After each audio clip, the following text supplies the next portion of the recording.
और नगर। लेकिन मूलतः हम लोग इस चैप्टर में किस पर चर्चा करने वाले हैं, एक मौर्य साम्राज्य पर और एक कौन सा साम्राज्य पर पढ़ेंगे, एक गुप्त साम्राज्य। कौन सा साम्राज्य पढ़ेंगे, एक मौर्य साम्राज्य, तो दूसरा हम लोग कौन सा साम्राज्य पढ़ेंगे, गुप्त साम्राज्य। कल के चैप्टर में हम लोगों ने देखा था कि हड़प्पा सभ्यता के पतन के पश्चात, हड़प्पा सभ्यता के पतन के पश्चात वैदिक सभ्यता का प्रारंभ दिखता है। कौन सी सभ्यता का प्रारंभ दिखता है, वैदिक सभ्यता का प्रारंभ दिखता है। और वैदिक सभ्यता पूरी तरह से वेदों पर आधारित थी। और वैदिक सभ्यता कितने भाग में विभाजित हमें दिखती है, दो भाग में। एक दिखती है हमें ऋग्वैदिक। ऋग्वैदिक क्यों बोलते हैं, क्योंकि इस काल में कौन सी वेद की रचना हुई थी, ऋग्वेद की रचना हुई थी। और दूसरा कौन सा भाग था हम लोग का, उत्तर वैदिक काल। उत्तर वैदिक काल क्यों बोलते हैं, क्योंकि इसमें कौन सा हुआ था, ऋग्वेद के अलावा बाकी तीन जो वेद बचता है, यजुर्वेद, सामवेद और अथर्ववेद की रचना कौन से काल में होती है, उत्तर वैदिक काल में। ऋग्वेद की जो रचना का काल रहता है वो 1500 से कितना रहता है, 1000 रहता है। और 1000 से 600 का काल कितना, 1000 से 600 कौन सा रहता है, उत्तर वैदिक काल। 600 ईस्वी पूर्व कौन सा रहेगा, 600 ईस्वी पूर्व। अब 600 ईस्वी पूर्व के बाद जो आपको दिखता है, वहाँ पर 600 ईस्वी पूर्व के बाद प्राचीन भारतीय इतिहास के क्रम में जो आपको दिखेगा वो क्या दिखता है, आपको यहाँ पर दो धर्म दिखेगा। एक बौद्ध धर्म दिखता है और दूसरा कौन सा धर्म दिखता है, जैन धर्म दिखता है। और इसके साथ ही कौन सा चीज़ देखने को मिलता है आपको, 16 महाजनपद का उदय भारत में देखने को मिलता है। कितने महाजनपद का, 16 महाजनपद का भारत में उदय आपको देखने को मिलता है। और कल हम लोगों ने बौद्ध जैन के बारे में जाना था, हम लोग किस में जानेंगे, चौथे चैप्टर में जानेंगे। और वैदिक सभ्यता को भी हम लोग किस में जानेंगे, चौथे चैप्टर में जानेंगे। यहाँ हम लोग क्या जानेंगे, 16 महाजनपद को जानेंगे। और 16 महाजनपद में कल आपको नाम बताने के साथ साथ आपको ये भी बताए थे कि 16 महाजनपद में सबसे महत्वपूर्ण और सबसे शक्तिशाली जनपद कौन सा था, वो मगध था। कौन सा था, मगध था। और यहाँ पर मगध में ही आपको कौन साम्राज्य देखने को मिलेगा, अधिकतर सबसे अत्यधिक शक्तिशाली कौन दिखेगा, मौर्य। कौन दिखेगा, मौर्य। और मौर्य साम्राज्य का सबसे महत्वपूर्ण राजा आपको कौन देखने को मिल जाएगा, अशोक। कौन देखने मिलेगा, अशोक। कल के वीडियो हम लोगों ने इसके अलावा भी काफ़ी चीज़ को देखा था,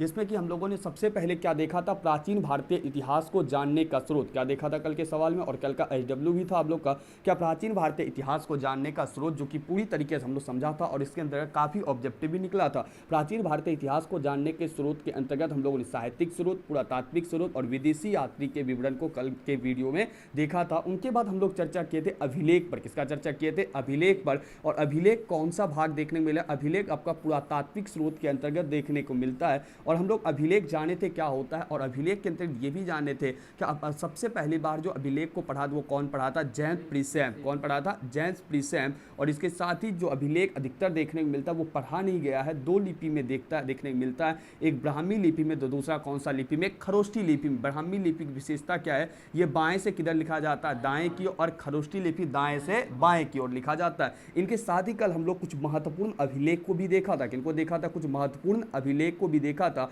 जो कि पूरी तरीके से हमें जानकारी प्राप्त हुआ था कि इतिहास लेखन में अभिलेख की क्या होती है, महत्वपूर्ण भूमिका होती है, जिसके माध्यम से उस समय के कालक्रम को हम लोग अच्छी प्रकार से जान पाते हैं और उनके बारे में हम लोग विवरण दे सकते हैं। कल अभिलेख की महत्वपूर्ण भूमिका को भी देखा था। और कल के एचडब्ल्यू में यही सवाल भी था, क्या इतिहास लेखन में अभिलेख का क्या महत्व रहता है। और उनके बाद हम लोग अंततः जो मेन टॉपिक पर आए थे वो ये आए थे कि 16 महाजनपद पर आए थे। और 16 महाजनपद पर क्या कर रहे थे, हम लोग चर्चा कर रहे थे। आइए हम लोग आज का टॉपिक स्टार्ट करते हैं 16 महाजनपद से। कहां से स्टार्टिंग करेंगे, 16 महाजनपद से। सिंपल सी बात है, 16 महाजनपद की जब चर्चा करेंगे उनमें से हम लोग कुछ ही महाजनपद की चर्चा करेंगे जो प्रमुख रहेगा। जो क्या रहेगा, प्रमुख रहेगा, जो एग्जाम के दृष्टिकोण से क्या रहेगा, महत्वपूर्ण, जो एग्जाम के दृष्टिकोण से क्या रहेगा, महत्वपूर्ण रहेगा। हम लोग उन्हीं सब का चर्चा करेंगे, बाकी के अलावा पर हम लोग चर्चा नहीं करेंगे। आइए देखना प्रारंभ करते हैं। 16 महाजनपद में से सबसे महत्वपूर्ण महाजनपद को हम लोग देखेंगे। और सबसे महत्वपूर्ण महाजनपद उनमें कौन सा होगा, मगध। कौन सा हो जाएगा, मगध होगा।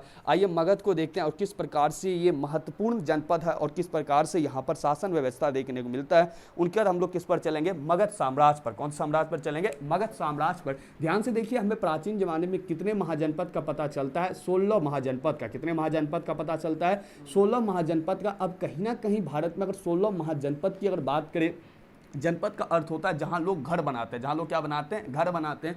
एक आम भाषा में आप समझ सकते हैं राज्य। क्या समझ सकते हैं, राज्य समझ सकते हैं। अब सिंपल सी बात है, महाजनपद होगा तो क्या होगा, वहां राजा होगा। क्या होगा, राजा होगा। अब राजा होगा तो क्या होगा, शासन व्यवस्था। क्या होगा, शासन व्यवस्था होगा। शासन करने का अपना अपना क्या होगा, तरीका होगा। लेकिन कल के वीडियो में हम लोग जाने थे कि 16 महाजनपद की जो हमें प्राचीन भारत इतिहास में जो जानकारी मिलता है वो हमें कहाँ से मिलता है, तो बौद्ध धर्म के एक साहित्य है। कौन सा साहित्य है, इसका अंगुत्तर निकाय। कौन सा है, शाहिद अंगुत्तर निकाय, जिससे पता चलता है प्राचीन भारत में 16 महाजनपद था। इन्हीं के साथ जैन धर्म में आपको बताए थे जैन साहित्य को क्या कहा जाता है, आगम। क्या कहा जाता है, आगम कहा जाता है। तो जैन के अंतर्गत एक किताब है भगवती सूत्र। कौन सा सूत्र है, भगवती सूत्र, जिससे हमें यह पता चलता है कि प्राचीन भारत में 16 महाजनपद देखने को मिलता है। कितना महाजनपद देखने को मिलता है, 16 महाजनपद देखने को मिलता है। अब हर एक रास्ता वहां पर अपना अपना क्या होगा, राजा होगा। क्या होगा, राजा होगा। अब सिंपल सी बात है, राजा होगा तो शासन व्यवस्था होगा, राजा होगा क्या होगा, शासन व्यवस्था, या क्या हो सकता है, शासन प्रणाली। क्या बोल सकते हैं आप, शासन प्रणाली बोल सकते हैं, या क्या बोल सकते हैं, शासन व्यवस्था।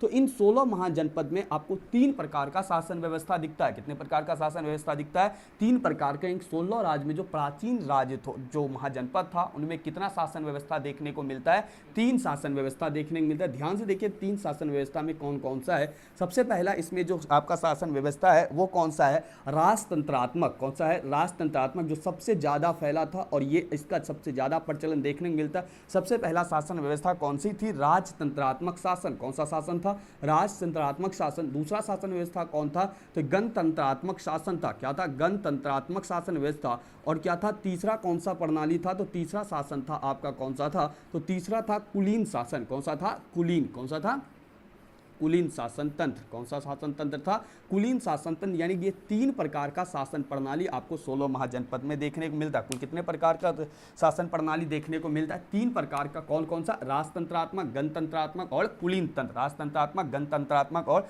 आपको कुलीन तंत्र यहाँ पर देखने को मिलता है। ध्यान से देखो, राजतंत्रात्मक में क्या होता था, जहाँ पर प्रमुख कौन होता था, राजा होता था। जहाँ पर प्रमुख कौन होता था, राजा होता था। राजतंत्रात्मक में प्रमुख कौन होता था, आपका राजा होता था। इसके अगर इनमें अंग, मगध, कौशी, चेदी, वत्स, कुरु, मत्स्य, क्या कहते हैं, सूरसेन, अस्मक, गंधार, कंबोज, प्रमुख शासन तानाशाह नहीं था। यानी कि सिंपल सा अगर बात कहेगा, यहाँ पर जो आपको राजा इत्यादि, जैसे मैं अगर बात करूँ, मगध में भी आपका कैसा था, राजतंत्रात्मक शासन था। कैसा शासन था, राजतंत्रात्मक, मगध में भी था। वत्स में भी आपका कौन सा था, क्या कहते हैं, राजतंत्रात्मक। और चेदी में भी कौन सा था, राज। इसी प्रकार से काफी क्या कहते हैं महाजनपद में किसका था, राजतंत्रात्मक शासन था। राजतंत्रात्मक का अर्थ क्या हो जाएगा, राजा का शासन। किसका शासन हो जाएगा, राजा का शासन। अब गणतंत्रात्मक संघ का क्या हो जाएगा, गण का अर्थ होता है संघ। गण का अर्थ क्या होता है, संघ। यानी क्या क्या कहता था, एक संघ में यानी एक समूह में मिलकर क्या करता था, शासन चलाया करता था। बौद्ध साहित्य में कुछ गणराज का उल्लेख मिलता है। वज्जी संघ में 8 राज्य सम्मिलित था। प्रत्येक गांव के सरदार को राजा कहा जाता था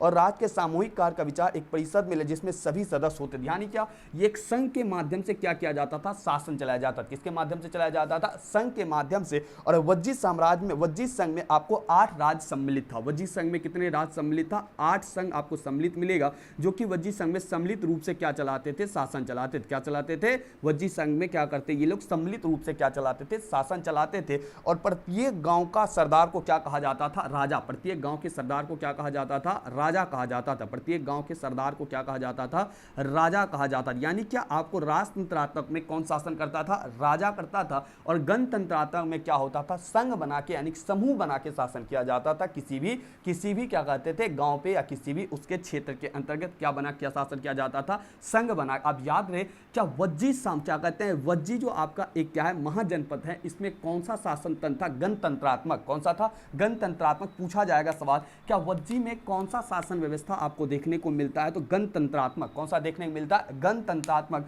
नाम से ही यहाँ पर क्लियर है। कुलीन तंत्र, कुलीन का अर्थ यहाँ होगा क्या, कुछ विशेष कुल का। कुल का मतलब क्या होगा, किसी कुछ विशेष जाति का क्या होता था, कुछ जगहों पर शासन होता था। कुछ विशेष कुल का या विशेष आप बोल सकते हो जाति का, जहां पर कुछ शासन हुआ करता था तो उसे कुलीन शासन कहा जाता था। कौन सा शासन कहा जाता था, कुलीन शासन। इस प्रकार की शासन संपूर्ण प्रजा के द्वारा ना होकर कुल व्यवस्था पर आधारित थी। जो इस प्रकार की शासन व्यवस्था कुलीन तंत्र कहलाती थी। यानी यहां पर आपका राजा नहीं होता था, राजा नहीं होता था, कुछ विशेष प्रकार के कुल यानी कि जाति पर क्या होता था, शासन व्यवस्था आधारित होता था, जिसे हम लोग क्या बोलते हैं, कुलीन तंत्र के नाम से जानते हैं। किसके नाम से जानते हैं, कुलीन तंत्र के नाम से जानते हैं। यानी क्या, कुल मिला के बात करें तो जितने 16 महाजनपद में 3 प्रकार का शासन देखने को मिलता है, एक राजतंत्रात्मक, गणतंत्रात्मक और एक क्या देखने को मिलता है, कुलीन शासन। इसमें आप एक ही याद रखेंगे, क्या वज्जी में कौन सा शासन तंत्र आपको देखने को मिलता है, गणतंत्रात्मक। कौन सा देखने को मिलता है, गणतंत्रात्मक। इसके साथ राजतंत्रात्मक में राजा प्रमुख होगा, गणतंत्रात्मक संघ के माध्यम से शासन होगा,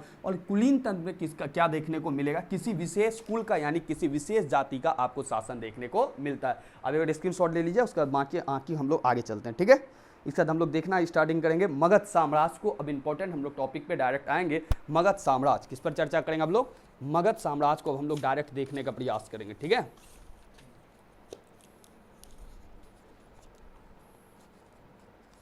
मार्कर सूख रहा है ज़्यादा। आइए हम लोग देखते हैं मगध साम्राज्य को। अब डायरेक्ट देखते हैं जो हम लोग का मेन टॉपिक है मगध साम्राज्य, और मगध साम्राज्य में ही आपका अब कौन आएगा? मौर्य साम्राज्य देखने को मिलेगा। कौन सा साम्राज्य देखने को मिलेगा? मगध महाजनपद। कौन सा महाजनपद देखेंगे? मगध, जो कि 16 महाजनपद में सबसे महत्वपूर्ण महाजनपद आपको कौन सा देखने को मिलता है? 16 महाजनपद में सबसे महत्वपूर्ण तो वो कौन सा था? आपका मगध साम्राज्य। कौन सा था? मगध साम्राज्य बोलिए, या मगध महाजनपद क्या था? आइए मगध साम्राज्य को देखते हैं, ठीक है। मगध साम्राज्य, मगध साम्राज्य, ठीक है, मगध साम्राज्य। ध्यान से देखो, मगध साम्राज्य अगर बात करेगा, शुरुआती समय से यहाँ पर मौर्य वंश का शासन नहीं था। सबसे प्रथम यहाँ पर बिंबिसार का शासन हुआ करता था। किसका शासन हुआ करता था? बिंबिसार का। किसका शासन था? बिंबिसार। बिंबिसार ने यहाँ पर, कहाँ पर? मगध में किस शासन का, क्या कहते हैं, किस वंश का स्थापना किया था? बिंबिसार के द्वारा मगध में हर्यक वंश का स्थापना किया गया था। कौन सा वंश का स्थापना किया गया था? हर्यक वंश का स्थापना किया गया था। हर्यक वंश का अगर शासन काल को अगर देखा जाए, कौन से वंश का शासन काल देखा जाए? हर्यक वंश का शासन काल देखा जाए 544 से 492 ईस्वी पूर्व। कितना है? 544 से 492 ईस्वी पूर्व। अपडेट याद करने का प्रयास मत करो, पूछने जाने की संभावना बहुत कम रहती है। ध्यान से देखो कि मगध साम्राज्य में सबसे पहली बार जो कौन सा वंश का स्थापना हुआ था? हर्यक वंश का स्थापना हुआ था। किनके द्वारा किया गया था? ये आपका किया गया था, किसके द्वारा किया गया था? बिंबिसार के द्वारा। और मगध साम्राज्य की सर्वप्रथम स्थापना किया था। और मगध साम्राज्य का स्थापना सर्वप्रथम किनके द्वारा किया गया था? तो बिंबिसार के द्वारा। मगध साम्राज्य की स्थापना किनके द्वारा किया गया था? मगध साम्राज्य की स्थापना, कौन साम्राज्य की स्थापना? मगध साम्राज्य की स्थापना किनके द्वारा किया गया था? बिंबिसार के द्वारा। और कौन सा वंश का स्थापना हुआ था सर्वप्रथम? तो हर्यक वंश का। कौन सा वंश का स्थापना हुआ था? हर्यक वंश का। ध्यान से देखो, अगर इसमें देखने, वो बुद्ध के समकालीन था, यानी जब महात्मा बुद्ध हुआ करता था तभी उन्हीं के समकालीन देखने को मिलता है। 15 वर्ष की उम्र में गद्दी पर बैठता है। उसने 80,000 गाँव का एक शक्तिशाली साम्राज्य बना लिया था। उसने पहले ग्रीवर्ज और राजग्रीम अपनी शक्तिशाली बनाया। इसने अपनी किधर गया? राजगीर राजधानी कौशल राज की पुत्री कौशल देवी, लिच्छवी शासक की चेतक की पुत्री चेलना और मद्रा देश की राजकुमारी खेमा के साथ बिंबिसार ने अपनी स्थिति मजबूत की। जीवक इसके राज का प्रख्यात वैद्य था। महागोविंद प्रसिद्ध वास्तुकार था और पुत्र अजातशत्रु द्वारा मारा गया। इस प्रकार बिंबिसार का अंत हुआ। ध्यान से देखो, क्या बिंबिसार हर्यक वंश की स्थापना, मगध साम्राज्य की स्थापना किया। कौन सा वंश का स्थापना करके? हर्यक वंश का स्थापना करके। कौन करता है? बिंबिसार करता है। कुल कितने हजार गाँव को अपने मिलाता है? ये 80,000 गाँव को मिलाता है। कुल कितने हजार गाँव को मिलाता है? 80,000 गांव को क्या करता है? ये अपने मिलाता है और अपनी ताकत को क्या करता है? मजबूत करता है। कुछ इंपॉर्टेंट पॉइंट को ही देखो। इनके साथ इनका वैवाहिक संबंध, इसका विवाह जो होता है, तीन यहाँ पर आपको देखने को मिलेगा। 3 के साथ विवाह होता है। ध्यान से देखिए 3 में कौन कौन सा था आपका? जिसमें सबसे पहले था कौशला देवी, चेलना और कौन था? खेमा। कौन कौन सा था? कौशला देवी, कौन कौन था? कौशला देवी और चेलना। कौन था? चेलना। और अंततः किससे शादी किया था? खेमा। किनसे शादी किया था? खेमा। कितना वर्ष तक शासन किया? 15 वर्ष तक। कितना वर्ष तक शासन किया? 15 वर्ष तक। ध्यान से देखो, अगर इसके दरबार में एक वैद्य का मतलब होता है जो डॉक्टर उस समय का होता था, प्रख्यात वैद्य हुआ करता था। प्रख्यात वैद्य का बहुत इंपॉर्टेंट सवाल था। क्या प्रख्यात वैद्य जो किसके दरबार में देखने को मिलता है? तो बिंबिसार के दरबार में देखने को मिलता है। और बिंबिसार के दरबार में जो प्रख्यात वैद्य था वो किसका? उसका नाम क्या था? जीवक। क्या नाम था? जीवक नाम था। क्या नाम था? जीवक था। और एक प्रसिद्ध वास्तुकार था। वास्तुकार का मतलब क्या होता है? जो घर उर बनाने की जो कला होती है, जो वहाँ पर वास्तुकार यानी घर उर बनाने का जो डिजाइन बनाया करता है, उन्हीं को क्या कहते हैं? वास्तुकार। और इसके दरबार में वास्तुकार भी देखने को मिलता है जिसका नाम था महागोविंद। क्या नाम था?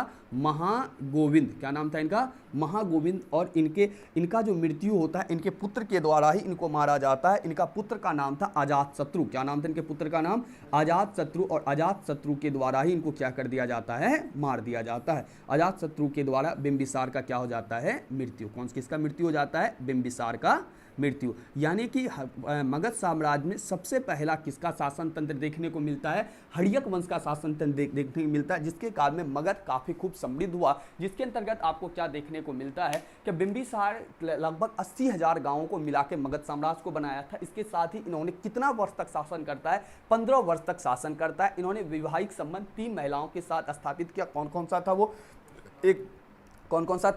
कौशला देवी था, चेलना था और खेमा था। कितना वर्ष तक शासन किया? 15 वर्ष तक शासन किया। इसके साथ ही इसके दरबार में एक प्रसिद्ध और क्या प्रख्यात वैद्य था जिनका नाम जीवक था। बहुत इंपॉर्टेंट सवाल है। और दूसरे पॉइंट पर इसके दरबार में एक प्रसिद्ध क्या था? वास्तुकार था जिनका नाम क्या था? महागोविंद था। और इनके पुत्र का नाम क्या था? अजातशत्रु, जिनके द्वारा ये मारा जाता है। और इस प्रकार से बिंबिसार का क्या हो जाता है? अंत हो जाता है। बिंबिसार का क्या हो जाता है? अंत हो जाता है। अब सिंपल सी बात है, बिंबिसार अपने पिता को मारा, तो अजातशत्रु अपने पिता को मारा है। अब गद्दी पर कौन बैठेगा? अजातशत्रु। अब किसका शासन काल आएगा? अजातशत्रु। ध्यान से देखो, अब इसी के अंतर्गत अब इसका बेटा आया शासन में। कौन आया? अजातशत्रु। कौन आया? अजातशत्रु।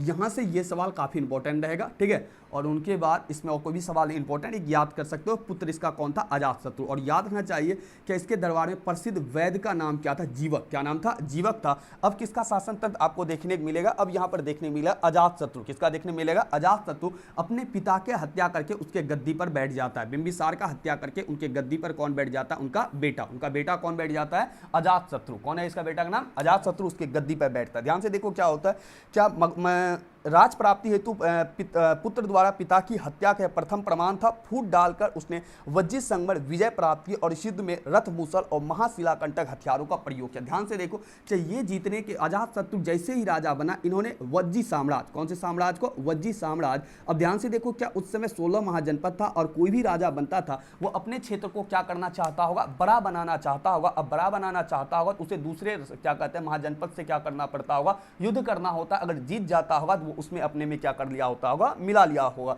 लेकिन यहां पर आपको हम बताए थे मगध साम्राज्य सबसे महत्वपूर्ण साम्राज्य था और सबसे शक्तिशाली था। जब अजातशत्रु सर्वप्रथम क्या बनता है? अपने पिता को मार करके, बिंबिसार को मार करके जब क्या बैठता है? गद्दी पर बैठता है, तो इन्होंने अपना सबसे पहला जो अपनाता है वो वज्जी साम्राज्य को अपने में मिलाता है। कौन साम्राज्य को मिलाता है अपने में? वज्जी साम्राज्य को मिलाता है। और यहां पर अपने एक नीति का प्रयोग किया था, फूट डालो राज करो। कौन सा नीति का प्रयोग किया था इन्होंने? फूट डालो का नीति। फूट डालकर क्या किया था? यहां पर इनको मिलाया था। किनको? वज्जी को क्या कहता है? सर्वप्रथम अपने गद्दी पर बैठने के बाद वज्जी को ये क्या कर लेता है? अपने में मिलाता है। और वज्जी को मिलाने के क्रम में जब युद्ध हुआ तो युद्ध के दौरान यहां पर आपको क्या देखने मिलता है? 2 हथियार का प्रयोग होता है। एक का नाम है रथ मूसल और एक का नाम है महाशिलाकंटक। एक का नाम क्या है? रथ मूसल और एक का नाम क्या है? महाशिलाकंटक। अगर बाहुबली मूवी देखा हो, कौन सा मूवी देखा है? बाहुबली मूवी अगर तुम लोग देखा होगा, उसमें क्या कहते हैं? कटप्पा क्या कहते हैं वो उधर से जब दो रहता है ना, एक क्या कहते हैं बाहुबली का बेटा रहता है और सामने से कौन रहता है? उसका अपोजिट पार्टी जो रहता है, क्या नाम रहता है उसका? हाँ, भल्लाल देव को जब देखा होगा, उस जब क्या कहते हैं लड़ाई के समय में अंतिम में क्या कहते हैं घोड़ा पे चढ़ के आता है, तो उसके आगे देखा होगा क्या कहते हैं? एक त्रिशूल, क्या कहता है? त्रिशूल टाइप का नहीं, एकदम वो ब्लेड टाइप का लगा रहता है, काटते हुए जाता है। देखा है? ध्यान से देखना, उसमें लगा होगा, उसमें काटते हुए जाता है। उसी को बोला जाता है रथ मूसल। क्या बोला जाता है? रथ मूसल, जो कि आगे क्या करता हुआ? काटता हुआ चला जाता है। यानी कि वज्जी को जब बिंबिसार मिलाया था, उसी युद्ध के दौरान 2 क्या कहते हैं हथियार का प्रयोग हुआ था। एक हथियार का नाम क्या था? रथ मूसल और महाशिलाकंटक। यहाँ क्या समझा कि बिंबिसार को मारने के पश्चात उसके गद्दी पर अजातशत्रु बैठता है। अजातशत्रु जैसे ही बैठता, फूट डाल के वज्जी साम्राज्य को अपने में मिला लेता है। अपने में मिला लेता है। किसमें मिला लेता है? मगध साम्राज्य में मिला लेता है। और इसी युद्ध के दौरान 2 हथियार का प्रयोग किया गया था, एक रथ मूसल और महाशिलाकंटक। किसके द्वारा किया गया था? अजातशत्रु के द्वारा। किसके युद्ध में? वज्जी को मिलाने के क्रम में। किसको मिलाने के क्रम में? वज्जी को मिलाने के क्रम। ध्यान से देखो, आगे अगर देखा जाए, इसमें अगर आपको देखने को मिला, ये देख फूट डाल का वज्जी रथ मूसल का प्रयोग किया था। आजीवक संप्रदाय का संस्थापक मखली गौसल इस युद्ध में मारा गया था। बुद्ध का मृत्यु उपरांत अजातशत्रु उनकी भस्म पर राजगिरी का स्तूप बना। इसी के समय प्रथम बौद्ध संगति आयोजित हुई। ध्यान से यहाँ पर एक पॉइंट और याद कर सकता है, क्या इसी के शासनकाल में, किसके शासनकाल में? अजातशत्रु के शासनकाल में प्रथम बौद्ध संगति हुआ था। अभी इतना ही जानो, प्रथम बौद्ध संगति किनके काल में हुआ था? तो अजातशत्रु के काल। आपको हम चौथा चैप्टर जब पढ़ाएंगे वहां आपको पूरी क्लियर तरीके से बताएंगे बताएंगे बौद्ध संगति क्या था, शॉर्ट में जान लो। क्या महात्मा बुद्ध के मरने के पश्चात उसके बारे में तथा बौद्ध धर्म का व्याख्या करने हेतु समय समय पर क्या किया गया था, आयोजन किया गया था। समय समय पर क्या किया गया था, आयोजन किया गया था। उस आयोजन, प्रथम बार जो आयोजन किया गया था वो किसके समय में किया गया था, अजातशत्रु के शासनकाल में किया गया था, जिन्हें हम लोग प्रथम बौद्ध संगति के नाम से जानते हैं, जिसमें कि बौद्ध धर्म की और भी व्याख्या हेतु करने के लिए यहां पर आयोजन करवाया गया था। और प्रथम बौद्ध संगति किसके काल में होता है, अजातशत्रु के काल में होता है। अब जितना इंपॉर्टेंट उतना ही जानो, सारा पॉइंट को जानने का कोई भी जरूरी नहीं है। अब क्या देखा, बिंबिसार के बाद अजातशत्रु क्या याद करना है, वज्जी साम्राज्य को अपने में मिलाता है, फूट डाल के नीति से मिलाता है। इसके क्या कहते हैं, अजातशत्रु ने रथ मूसर और महाशिलाकंटक हथियार जैसा प्रयोग करता है। और प्रथम बौद्ध संगति किसके काल में होता है, अजातशत्रु के काल में होता है। अब इनके बाद जो आता है, अब इनके बाद आता है उदाइन। कौन आता है, उदाइन। अब सिंपल सी बात है, अपने पिता अजातशत्रु की हत्या कर सिंहासन प्राप्त किया। और सिंपल सी बात है, तुम जैसा करेगा तुम वैसा बढ़ेगा, तुम छल करेगा तुम्हारे साथ छल होगा, आज ना तो कल होगा, आज ना तो कल होगा। ठीक उसी प्रकार से अजातशत्रु अपने बाप को मारा था, किसको मारा था, बिंबिसार को। अब अजातशत्रु का बेटा है उदाइन। अजातशत्रु का बेटा कौन हो जाता है, इसका बेटा कौन हो जाएगा, उदाइन। अजातशत्रु का बेटा कौन है, उदाइन। अब सिंपल सी बात है, ये अपना बाप को मार दे, किसकी लालच में, गद्दी की लालच में। किसके लालच में, गद्दी की लालच में।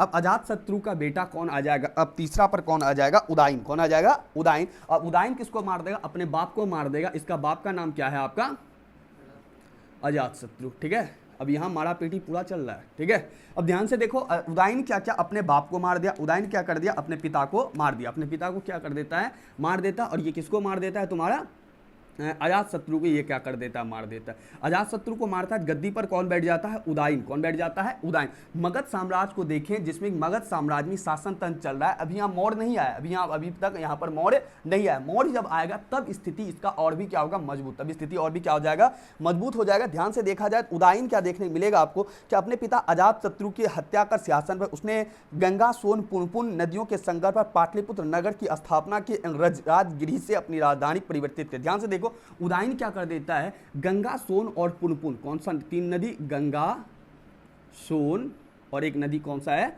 पुनपुन। क्या नाम है, पुनपुन। इनके नदी के किनारे एक नगर बसाया, जिस नगर को आप पटना के आप नाम जानते हैं, तभी इसके नाम से क्या नाम था, पाटलिपुत्र। किसके शासनकाल में इस नगर को बसाया गया था, उदाइन के शासनकाल। किसके शासनकाल में बसाया गया था, उदाइन के शासनकाल में। तीन नदी के संगम पर, गंगा, सोन और पुनपुन नदी के संगम पर कौन सा नगर का स्थापना किया गया था, पाटलिपुत्र नगर का स्थापना किया गया। कौन सा नगर का स्थापना किया गया था, पाटलिपुत्र नगर का स्थापना किया गया था। एवं राजगृह से राजधानी परिवर्तित की थी। अजातशत्रु ने अपने पिता बिंबिसार की हत्या की। अजातशत्रु ने अपने पिता बिंबिसार की क्या कर दी थी, हत्या। ठीक इसी प्रकार उदाइन ने भी अपने पिता अजातशत्रु हत्या कर शासन प्राप्त किया। इसे पता चलता है कि कर्म का फल इसी जन्म में मिलता है। यानी जिस प्रकार से तुम देख रहा है कि अजातशत्रु बिंबिसार का हत्या किया, उदाइन अजातशत्रु का हत्या किया, जिससे ये पता चलता है कि कहीं ना कहीं जो व्यक्ति कर्म करता है उसका फल इसी जन्म में मिलता है। ध्यान से देखो, क्या उदाइन क्या किया था, राजधानी को भी परिवर्तित किया था। राजगृह से मगध साम्राज्य का राजधानी को क्या किया था, परिवर्तित किया था। उतना याद मत देखो, उदाइन के बारे में इतना जानो, उदाइन ने गंगा, सोन और पुनपुन नदी के, पुनपुन नदी के संगम पर क्या किया था, एक नगर का स्थापना किया था। कौन सा नगर था,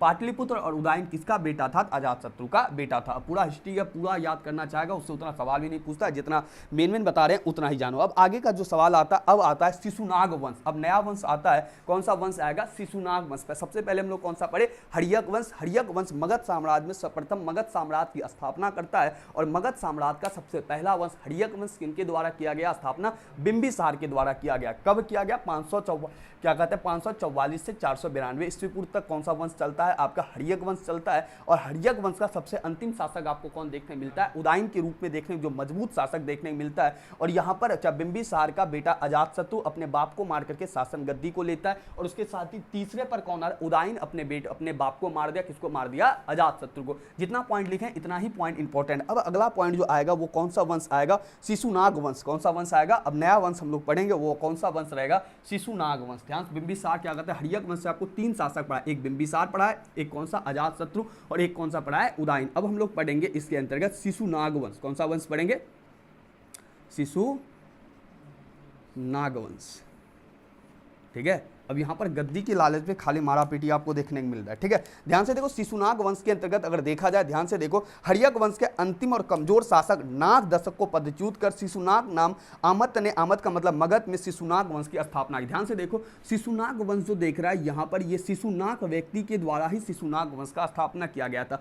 मगध क्या कहते हैं, हर्यक वंश का अंतिम शासक था। हर्यक वंश का अंतिम शासक, हर्यक वंश का कौन था, हर्यक वंश का अंतिम शासक कौन था, नाग दशक। कौन था हर्यक वंश का अंतिम शासक, नाग दशक। क्या कहते हैं, हर्यक वंशी, यही 3 शासक आपको मजबूत देखने को मिलता है। इसके बाद हर्यक वंश क्या करने लगता है, कमजोर पड़ने लगता है। और हर्यक वंश का अंतिम शासक कौन था, नाग दशक। कौन था, नाग दशक। और नाग दशक का मंत्री, नाग दशक का कौन था, नाग दशक का मंत्री तुम्हारा कौन था, नाग दशक का मंत्री था कौन था, शिशुनाग। कौन था, नाग दशक का मंत्री कौन था, शिशुनाग, जिसे क्या बोला जाता है, आमत्य भी बोला जाता है। क्या बोला जाता है, आमत्य भी बोला जाता है। शिशुनाग क्या करता है, नाग दशक का पदच्युत कर देता है, यानी पद से इसे हटा देता है, और शिशुनाग वहां पर नया वंश का स्थापना कर देता है, जिसका नाम क्या हो जाता है, शिशुनाग वंश। क्या नाम हो जाता है, शिशुनाग वंश। ध्यान से देखो, शिशुनाग कोई और नहीं, नाग दशक का ही मंत्री, नाग दशक का ही क्या है, मंत्री है, जो कि नाग दशक क्या है, अंतिम शासक है। कौन सा वंश का, हर्यक वंश के अंतिम शासक नाग दशक का मंत्री का नाम क्या है, शिशुनाग। शिशुनाग क्या करता है,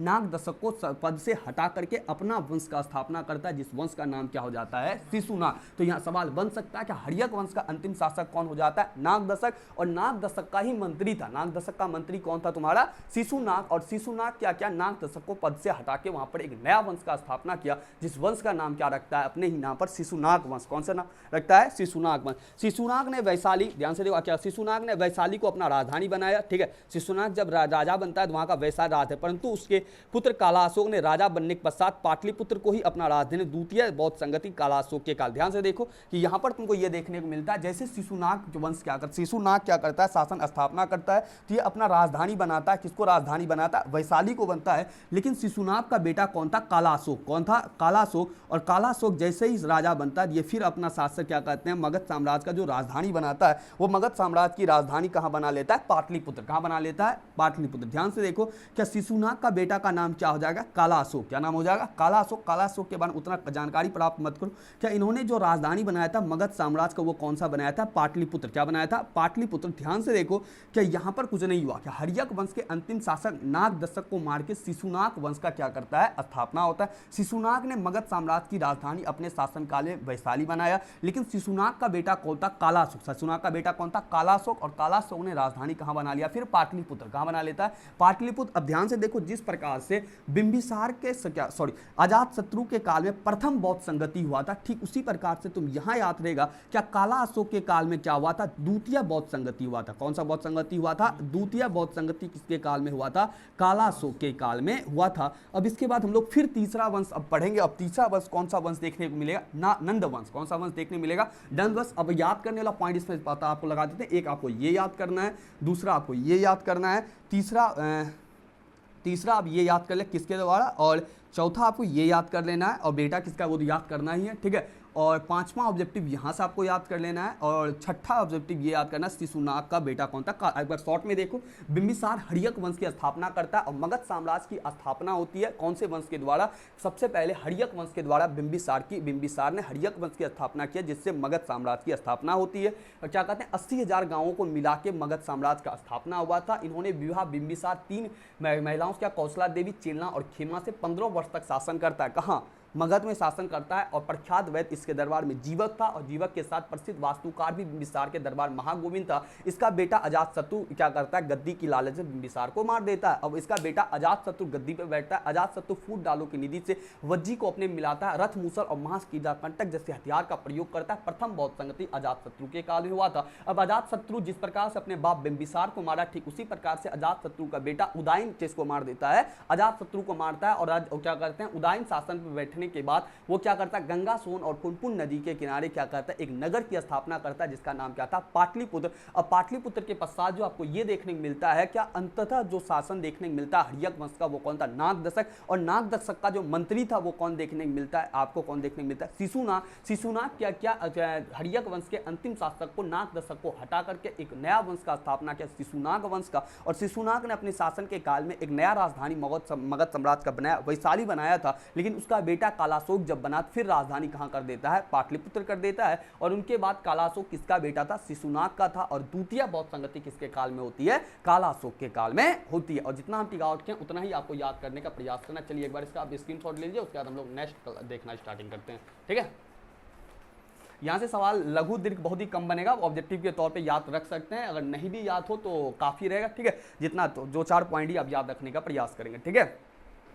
बिंबिसार, बिंबिसार के बाद अजातशत्रु, अजातशत्रु के बाद आपको कौन देखने को मिलता है, शिशुनाग। शिशुनाग वंश में कितना आपको शासक पड़ा है, 2 शासक, एक कौन था शिशुनाग और दूसरा कौन हो गया, कालाशोक। शिशुनाग और कालाशोक। अब ध्यान से देखो, अब यहाँ तीसरा वंश आएगा, ठीक है। अभी यहाँ तक आपका कौन सा वंश नहीं आया है, कौन सा वंश नहीं आया है, मौर्य वंश नहीं आया। लेकिन हम लोग का टॉपिक क्या होगा, मौर्य वंश आपको देखने को बहुत ही जल्द मिलेगा, ठीक है। हटाते हैं इसको।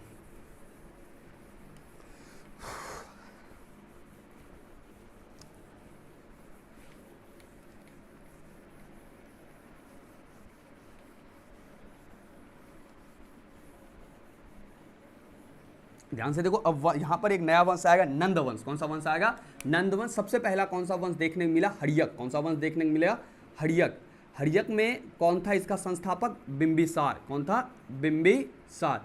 बिंबिसार के बाद इसका बेटा कौन आया तुम्हारा, अजातशत्रु। अजातशत्रु के बाद कौन आया, उदयन।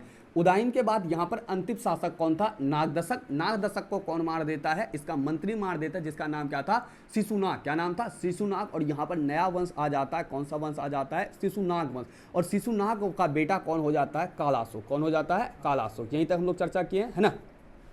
अब यहाँ पर तीसरा पर जो आपको नया वंश देखने को मिलेगा, वो देखने को मिलेगा नंद वंश। कौन सा वंश देखने को मिलेगा, नंद वंश। ध्यान से देखो, ये भी कैसे करके आता है उसको भी हम लोग जानते हैं, ठीक है। अब ध्यान से अगर देखा जाए, नंद वंश, महापद्म नंद ने शिशुनाग वंश के अंत कर मगध में नंद वंश का स्थापना किया। नंद वंश का अगर बात करेगा तो शिशुनाग वंश का अंत किया गया। कौन सा वंश का अंत किया गया, शिशुनाग वंश का अंत कर दिया गया। किसके द्वारा किया गया, शिशुनाग वंश का अंत जो किया गया वो किया गया था महापद्म नंद के द्वारा। किनके द्वारा किया गया अंत इसका, महापद्म नंद नाम का एक व्यक्ति था। उन्होंने क्या किया, शिशुनाग वंश का क्या कर दिया, मगध साम्राज्य में क्या कर दिया, अंत। कौन सा वंश का अंत कर दिया, शिशुनाग वंश का क्या कर दिया, महापद्म नंद क्या कर देता है, अंत कर देता है। और उसके बाद मगध में नया वंश की स्थापना करता है, जिस वंश का नाम क्या था, नंद वंश। क्या नाम था, नंद वंश। अब ध्यान से यहाँ पर तुमको देखने को मिला, आखिर मगध में ऐसा क्या स्थिति है, आखिर कितनी मजबूत स्थिति है जहाँ पर व्यक्ति अधिकतर शासन करने के लिए चाह रहा है। इस वंश के अंतिम शासक घनानंद के समय 326 ईस्वी पूर्व। ध्यान से देखो कि यहीं पर से अब यहाँ पर क्या लेगा, मोड़ लेगा। और यहाँ से अब कौन सा, यही नंद वंश के पश्चात आपको कौन सा वंश देखने को मिलेगा,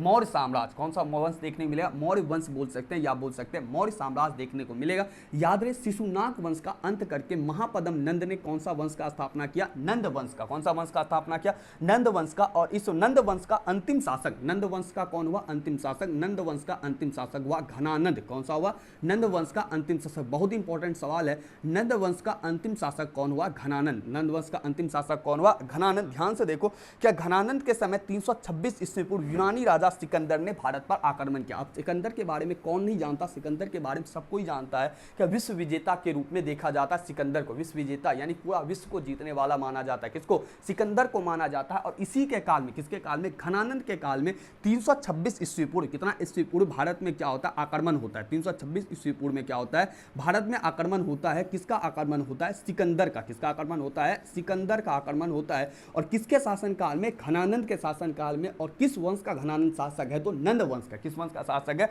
नंद वंश का शासक। सिकंदर ने भारत जाने के पश्चात यहाँ अर्थव्यवस्था को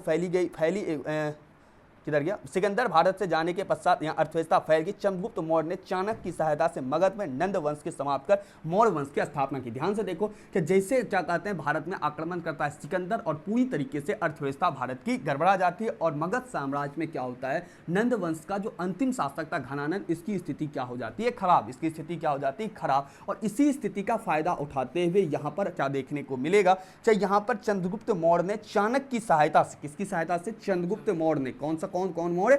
चंद्रगुप्त मौर्य। किसकी सहायता से? चंद्रगुप्त मौर्य क्या कर देता है इसी बीच, किस बीच? जब भारत में नंद वंश का अंतिम शासक घनानंद है और हमला कौन किया? सिकंदर। हमला कौन किया? सिकंदर, जो विश्व विजेता था, जिससे पूरी भारत की अर्थव्यवस्था तहस नहस हो जाती है। और इसी बीच का फायदा उठाते हुए चंद्रगुप्त मौर्य ने सहायता, चंद्रगुप्त मौर्य किसकी सहायता से? चाणक्य की सहायता से। किसकी सहायता से? चाणक्य की सहायता से अब मगध साम्राज्य में नंद वंश के स्थान पर, मगध साम्राज्य में किस वंश के स्थान पर? नंद वंश के स्थान पर कौन सा वंश का स्थापना कर देता है? मौर्य वंश की स्थापना कर देता है। किस वंश के पश्चात मौर्य वंश की स्थापना होती है?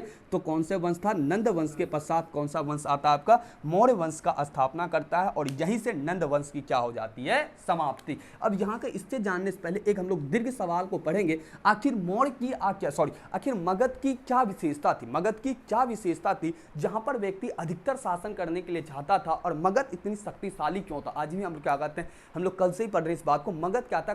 काफी शक्तिशाली देखने को मिलता है। आखिर क्यों मगध इतना काफी शक्तिशाली था? इनको हम लोग जानने का प्रयास करेंगे। आखिर क्या सामाजिक, आर्थिक, राजनीतिक परिस्थिति था जिसके कारण से मगध इतना महत्वपूर्ण था? अब देखो, कोई भी राजा होता है उसको चारों तरफ से अनुकूल माहौल मिलेगा तभी वो अपना क्या कर सकता है? विकास कर सकता है। अब बच्चा पढ़ने वाला कितना तेज हो, अगर उससे माहौल वैसा ना दिया जाए तो वो बच्चा तेज कभी नहीं हो सकता। ठीक उसी प्रकार से आखिर मगध ही 16 महाजनपद है, मगध साम्राज्य क्यों शक्तिशाली हुआ? इसके अलावा और भी क्या कहते हैं महाजनपद हो सकता था, लेकिन मगध साम्राज्य में सबसे महत्वपूर्ण दिखता है। इसकी विशेषता हम लोग जाने। अब पूछा भी गया सवाल कि मगध किन कारणों से उस समय एक शक्तिशाली साम्राज्य के रूप में दिखता है। यहां तक हम लोगों ने मौर्य साम्राज्य पर ला दिया है। सबसे पहले मगध साम्राज्य की स्थापना किसके द्वारा किया गया? बिंबिसार के द्वारा किया गया। बिंबिसार को किसके द्वारा मार दिया जाता है? अजातशत्रु के द्वारा। अजातशत्रु को कौन मार देता है? उदयन मार देता है। हर्यक वंश के अंतिम शासक नागदशक को कौन मार देता है? तुम्हारा हर्यक वंश के अंतिम शासक नागदशक को उसी का मंत्री शिशुनाग मार देता है। और शिशुनाग को मारने के पश्चात के द्वारा जब किसको मारा गया? नागदशक को मारा गया, तो वहां पर एक नया वंश का स्थापना है, शिशुनाग वंश। और शिशुनाग वंश के बाद उसका बेटा कौन बनता है? काला अशोक। कौन बनता है? काला अशोक। और काला अशोक के पश्चात यहाँ वहां पर जो शिशुनाग वंश का अंतिम शासक कौन देखने को मिला था हमें? शिशुनाग वंश का अंतिम शासक क्या कहते हैं? शिशुनाग वंश के बाद हमें कौन सा वंश दिखा था? नंद वंश का स्थापना जो किया था महापद्म नंद ने क्या किया था? शिशुनाग वंश को खत्म करके महापद्म नंद ने नंद वंश का स्थापना किया था। और नंद वंश का अंतिम शासक कौन था? नंद वंश का अंतिम शासक घनानंद था। कौन था? घनानंद। और इसी के समय भारत पर आक्रमण कौन किया था? सिकंदर किया था। इसी समय भारत पर कौन किया था? सिकंदर। और भारत की पूरी स्थिति लड़खड़ा गई थी। और इसी का फायदा उठाते हुए चंद्रगुप्त मौर्य ने चाणक्य की सहायता से मगध साम्राज्य में कौन सा वंश का स्थापना कर दिया? मौर्य वंश का स्थापना किया था। लेकिन उससे पहले हम लोग मगध की कुछ विशेषता को देखेंगे। आखिर मगध इतना क्या कारणों से इतना शक्तिशाली बना? आखिर मगध ही शक्तिशाली क्यों बना, बाकी का अंश शक्तिशाली क्यों नहीं बनता? अब हम लोग क्या जानेंगे? मगध की स्थिति परिस्थिति को जानेंगे, जिसके कारण से मगध उतना महत्वपूर्ण हमें राज्य के रूप में दिखता है। कौन सा साम्राज्य? मगध साम्राज्य। मगध साम्राज्य की हम लोग क्या देखेंगे? विशेषता या मगध साम्राज्य के उत्थान के कारण, मगध महाजनपद की विशेषता या इसका एक बार फोटो लेना तो ले सकता है तुम, ठीक है? शॉर्ट में तुम नोट्स बना सकता है, ठीक है? या क्लास में जो बोलते हैं उसको भी सुन करके तुम इशार देके लिख सकता है। चंद्रगुप्त मौर्य किसकी सहायता से स्थापना करता है? चाणक्य की सहायता। किसकी सहायता से स्थापना करता है? चाणक्य की सहायता से, है ना? अब हम लोग देखेंगे, किसको देखेंगे? मगध साम्राज्य में देखने को मिलेगा। और मगध साम्राज्य की विशेषता को देखेंगे या मगध साम्राज्य के उत्थान के कारण, या विशेषता बोल सकते हैं एवं उत्थान के कारण। उसके बाद हम लोग पढ़ेंगे फिर अशोक के बारे, इसके बारे में पढ़ेंगे अशोक के बारे में, ठीक है? चंद्रगुप्त मौर्य तो मौर्य साम्राज्य का स्थापना करता है, लेकिन महत्वपूर्ण शासक मौर्य साम्राज्य का कौन होता है? अशोक। कौन होता है? अशोक। सबसे पहले आइए देखते हैं मगध साम्राज्य की विशेषता। कौन सी साम्राज्य की विशेषता?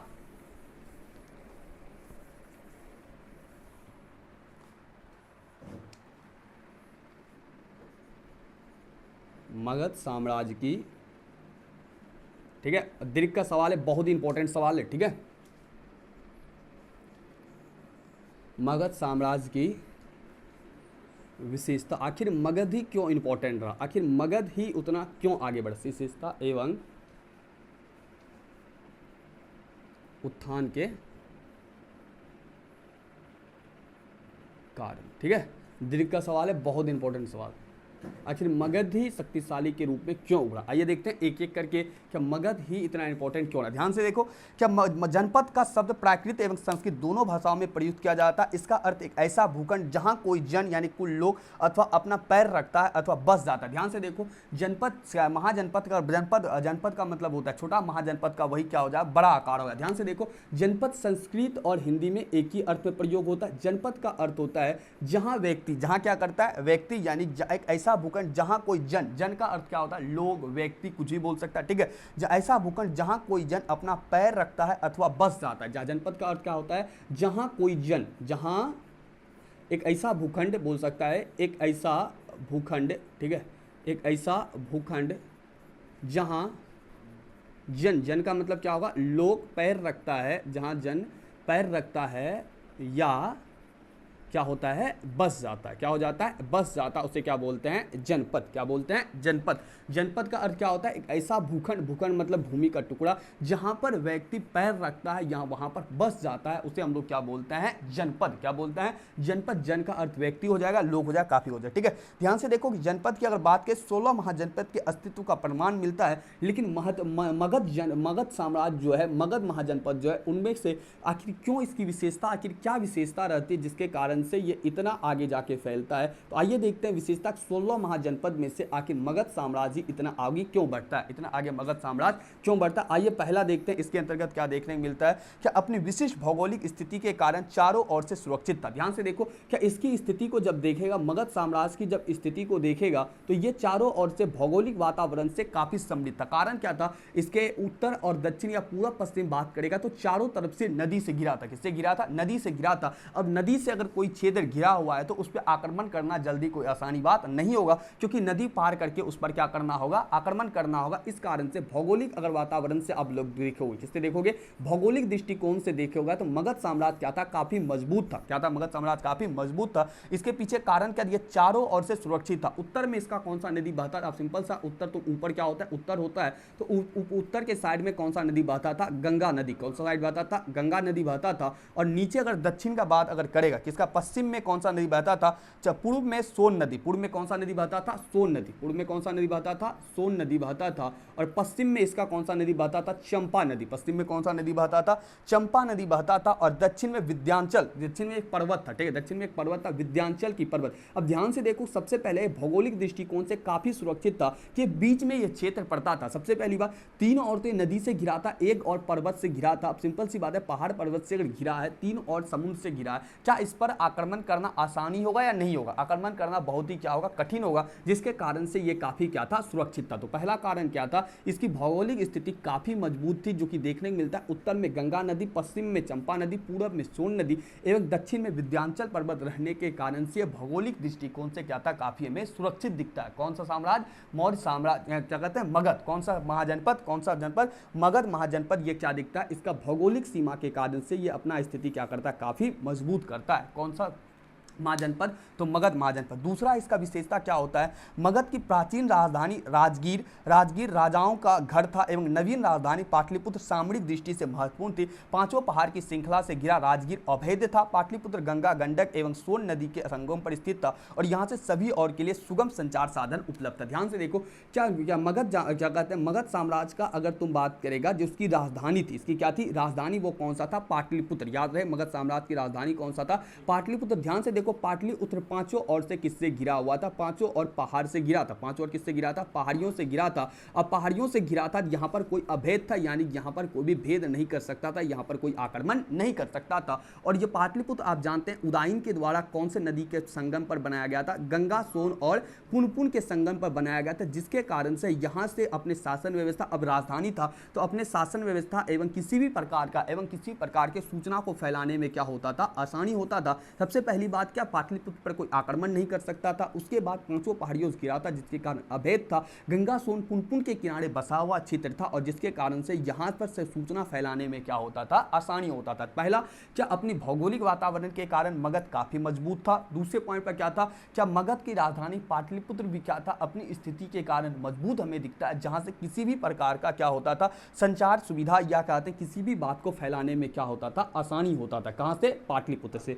तीसरा पॉइंट आपको क्या देखने को मिलता है इसके अंतर्गत कि बिंबिसार, अजातशत्रु, महापद्म नंद जैसे प्रतापी राजा ने मगध महाजनपद को शक्तिशाली, अभी तुम दिखा कि यहाँ पर प्रतापी राजा यानी काफी शक्तिशाली सब राजा, बिंबिसार की बात करो या अजातशत्रु की बात करो या उदयन की बात करो, ये महत्वपूर्ण सब राजा क्या क्या पूरी तरीके से महत्वपूर्ण रूपों में क्या करता है, मगध साम्राज्य के उत्थान में अपना महत्वपूर्ण भूमिका अदा करता है। ये सब प्रतापी राजा सब क्या करता है, मगध साम्राज्य का काफी क्या करता है, विकास करता है। 3 पॉइंट, पहला भौगोलिक वातावरण से काफी मजबूत था, दूसरा मगध साम्राज्य में पाटलिपुत्र की स्थिति भी काफी मजबूत थी, और तीसरे पॉइंट पर काफी महत्वपूर्ण सर्व प्रतापी राजा, शक्तिशाली राजा सबका भी उदय हमें कहां पर देखने को मिलता है, मगध महाजनपद में ही देखने को मिलता है, यानी मगध साम्राज्य में ही देखने को मिलता है। चौथा इसके पीछे कारण यह देखने को मिलता है, राजगीर के पास लोहे की विशाल भंडार था, इससे अस्त्र शस्त्र निर्माण भी हुआ, और मगध में कोयले का भंडार भी मिले। ध्यान से देखो क्या इसके क्या कहते हैं, मगध साम्राज्य में एक क्षेत्र पड़ता था राजगीर, क्या पड़ता था, राजगीर, और राजगीर में क्या देखने को मिला, लोहा, क्या देखने को मिलता है, लोहा।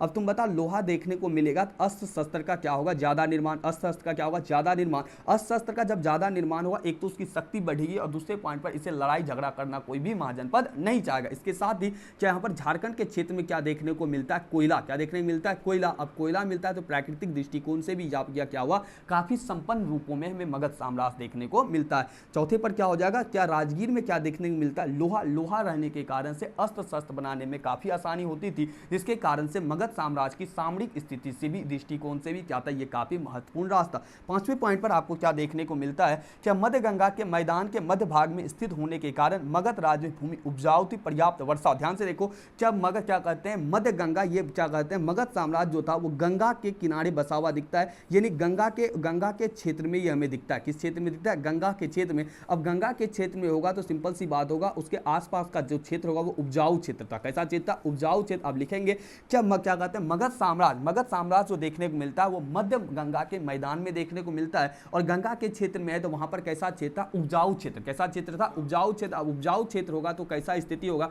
कृषि वहां पर आपको कैसा देखने मिलेगा, ज्यादा देखने को मिलेगा। अगर कृषि ज्यादा देखने को मिलेगा तो व्यक्ति की आर्थिक स्थिति भी मगध साम्राज्य की कैसी देखने को मिलती है, मजबूत देखने को मिलती है। कैसी देखने को मिलती है, मजबूत देखने को मिलती है। 6ठे पॉइंट पर ध्यान से देखा, मगध साम्राज्य राष्ट्र जिसके पास शक्तिशाली हाथी सेना था। अब हाथी सेना का 2 लाभ होता था। मगध साम्राज्य एक ऐसा साम्राज्य था, उस समय मगध साम्राज्य के पास क्या कौन सा सेना था, हाथी सेना था। किसका सेना होता था, हाथी सेना। हाथी सेना का 2 लाभ होता था, एक दलदल में हाथी क्या चल सकता था, आसानी से चल सकता था, और दूसरा बार क्या होता था, इससे क्या तोड़ा जा सकता था, दीवार को तोड़ा जाता। दीवार का अर्थ क्या होता है, यहाँ पर अगर तोड़ने की बात करेगा तो यहाँ पर दुर्ग को अर्थ क्या होता है, क्या चारों तरफ से अगर किसी साम्राज्य का जो घेरा हुआ क्षेत्र होता था, जो क्या कहते हैं ईंट बालू इत्यादि घेरा होता था, बीच में जो राजा का भवन होता था, ये चारों साइड जो घेरा हुआ क्षेत्र होता था, इसे क्या बोलते थे, दुर्ग। क्या बोलते थे, दुर्ग। दुर्ग को आसानी से हाथी के द्वारा क्या कर दिया जाता था, तोड़ दिया जाता था, और दलदली क्षेत्र में चलने के लिए किसका प्रयोग होता था, हाथी का प्रयोग होता था, जिस कारणों से मगध और भी काफी क्या होता जाता है, महत्वपूर्ण। 7वें पॉइंट पर मगध में अनार्यों की बहुलता थी,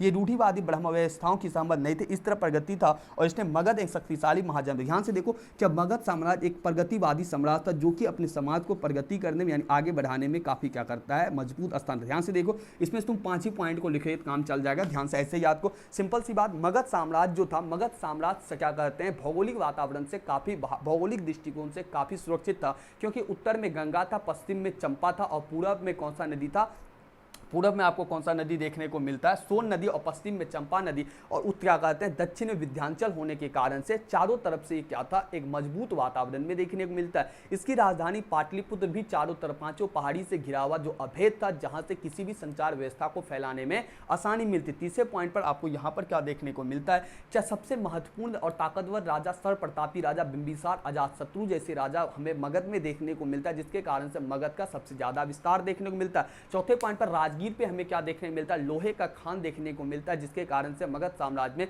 लोहे का अस्त्र शस्त्र का भी क्या किया गया था, निर्माण किया गया था। 5वें पॉइंट पर क्या देखने को हमें ये मिलता है, क्या मगध साम्राज्य जो देखने को मिलता है वो गंगा नदी के किनारे, गंगा नदी के मध्य भाग में देखने को मिलता है, और गंगा नदी का जो उपजाऊ क्षेत्र था, उस क्षेत्र होने के कारण से वहां पर मगध साम्राज्य में कृषि भी अधिक होती थी, जिससे व्यक्ति की आर्थिक स्थिति भी क्या था, बढ़िया देखने को मिलता है। उनके बाद क्या मगध साम्राज्य के पास के कौन सा हाथी सेना भी थी। कौन सी सेना थी, हाथी सेना। हाथी सेना के कारण दुर्ग को तोड़ने में आसानी होता था, और इसके साथ साथ क्या होता था, इसके साथ ही साथ हाथी का प्रयोग क्या होता था, दलदली क्षेत्र में चलने के लिए हुआ करता था और ये पूरा समाज कहीं ना कहीं प्रगति के राह पर था। इस कारण से मगध साम्राज्य इतना महत्वपूर्ण हमें महाजनपद के रूप में देखने को मिलता है। ये रहा मगध साम्राज्य की विशेषता, ये रहा मगध साम्राज्य की विशेषता, ठीक है। और यहीं पर मगध साम्राज्य की विशेषता क्या हो जाती है, समाप्त। आप चाहो तो स्क्रीनशॉट ले सकते हो, यानी तो किताब में आप देख सकते हो उसे आसानी से।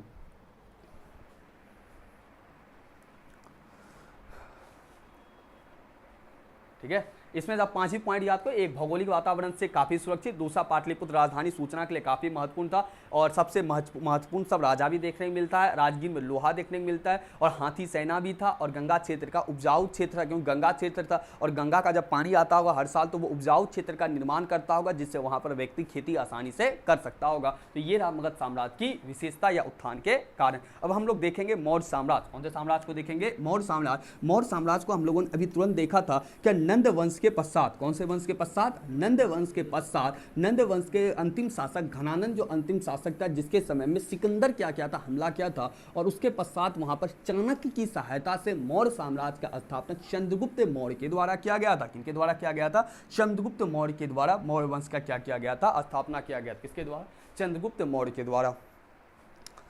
आइए देखते हैं मौर्य साम्राज्य, है ना। मौर्य साम्राज्य की अगर बात करेगा सबसे पहले यहाँ पर मौर्य साम्राज्य को जानने से पहले इस बात को जानेंगे क्या मौर्य साम्राज्य की हमें स्थिति, मौर्य साम्राज्य का हमें पता किन किन साहित्यों से चलता है। कौन सा साम्राज्य को देखेंगे, अब लोग मेन टॉपिक पर आ चुके हैं और वो टॉपिक कौन सा है, मौर्य साम्राज्य। अब ध्यान से देखो, जहाँ से लघु पूछेगा हम खुद बताते चलेंगे, ठीक है।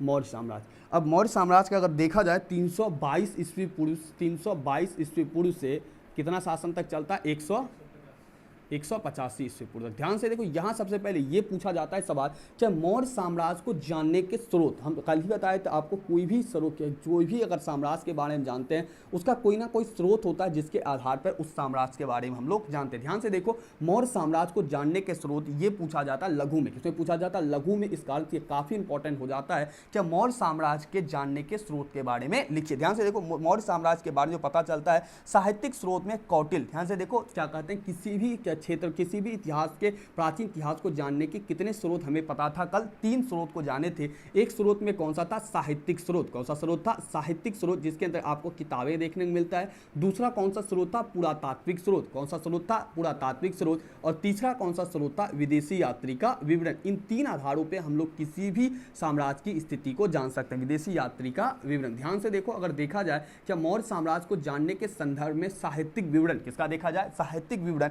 साहित्यिक विवरण के अंतर्गत बात करेगा तो कौटिल्य या चाणक्य का अर्थशास्त्र। साहित्यिक विवरण कल भी बताए थे कि चाणक्य का अर्थशास्त्र या बोल सकते हो कौटिल्य का अर्थशास्त्र, जिससे हमें किसका पता चलता है, चाणक्य का कौन सा बुक था, अर्थशास्त्र, जिससे हमें किस साम्राज्य के बारे में पता चलता है, मौर्य साम्राज्य का पता चलता है। इसके साथ ही विशाखा दत्त का मुद्रा राक्षस, कौन सा हो जाएगा सवाल है, विशाखा दत्त का मुद्रा राक्षस, इससे भी किसका पता चलता है, मौर्य वंश का। किसका पता चलता है, मौर्य वंश का। कल ये सब चीज आपको लिखा दिया शायद हम, ठीक है। और विष्णु पुराण एवं विष्णु पुराण, बौद्ध व जैन ग्रंथ, किससे किससे पता चलता है, इसके अलावा विष्णु पुराण से ही पता चलता है। पुराण की संख्या कुल कितना था, कमेंट में आप बताएंगे पुराण की संख्या कुल कितनी थी, शायद 18 थे ना। विष्णु पुराण और उसके बाद बौद्ध ग्रंथ और कौन सा ग्रंथ, जैन ग्रंथ।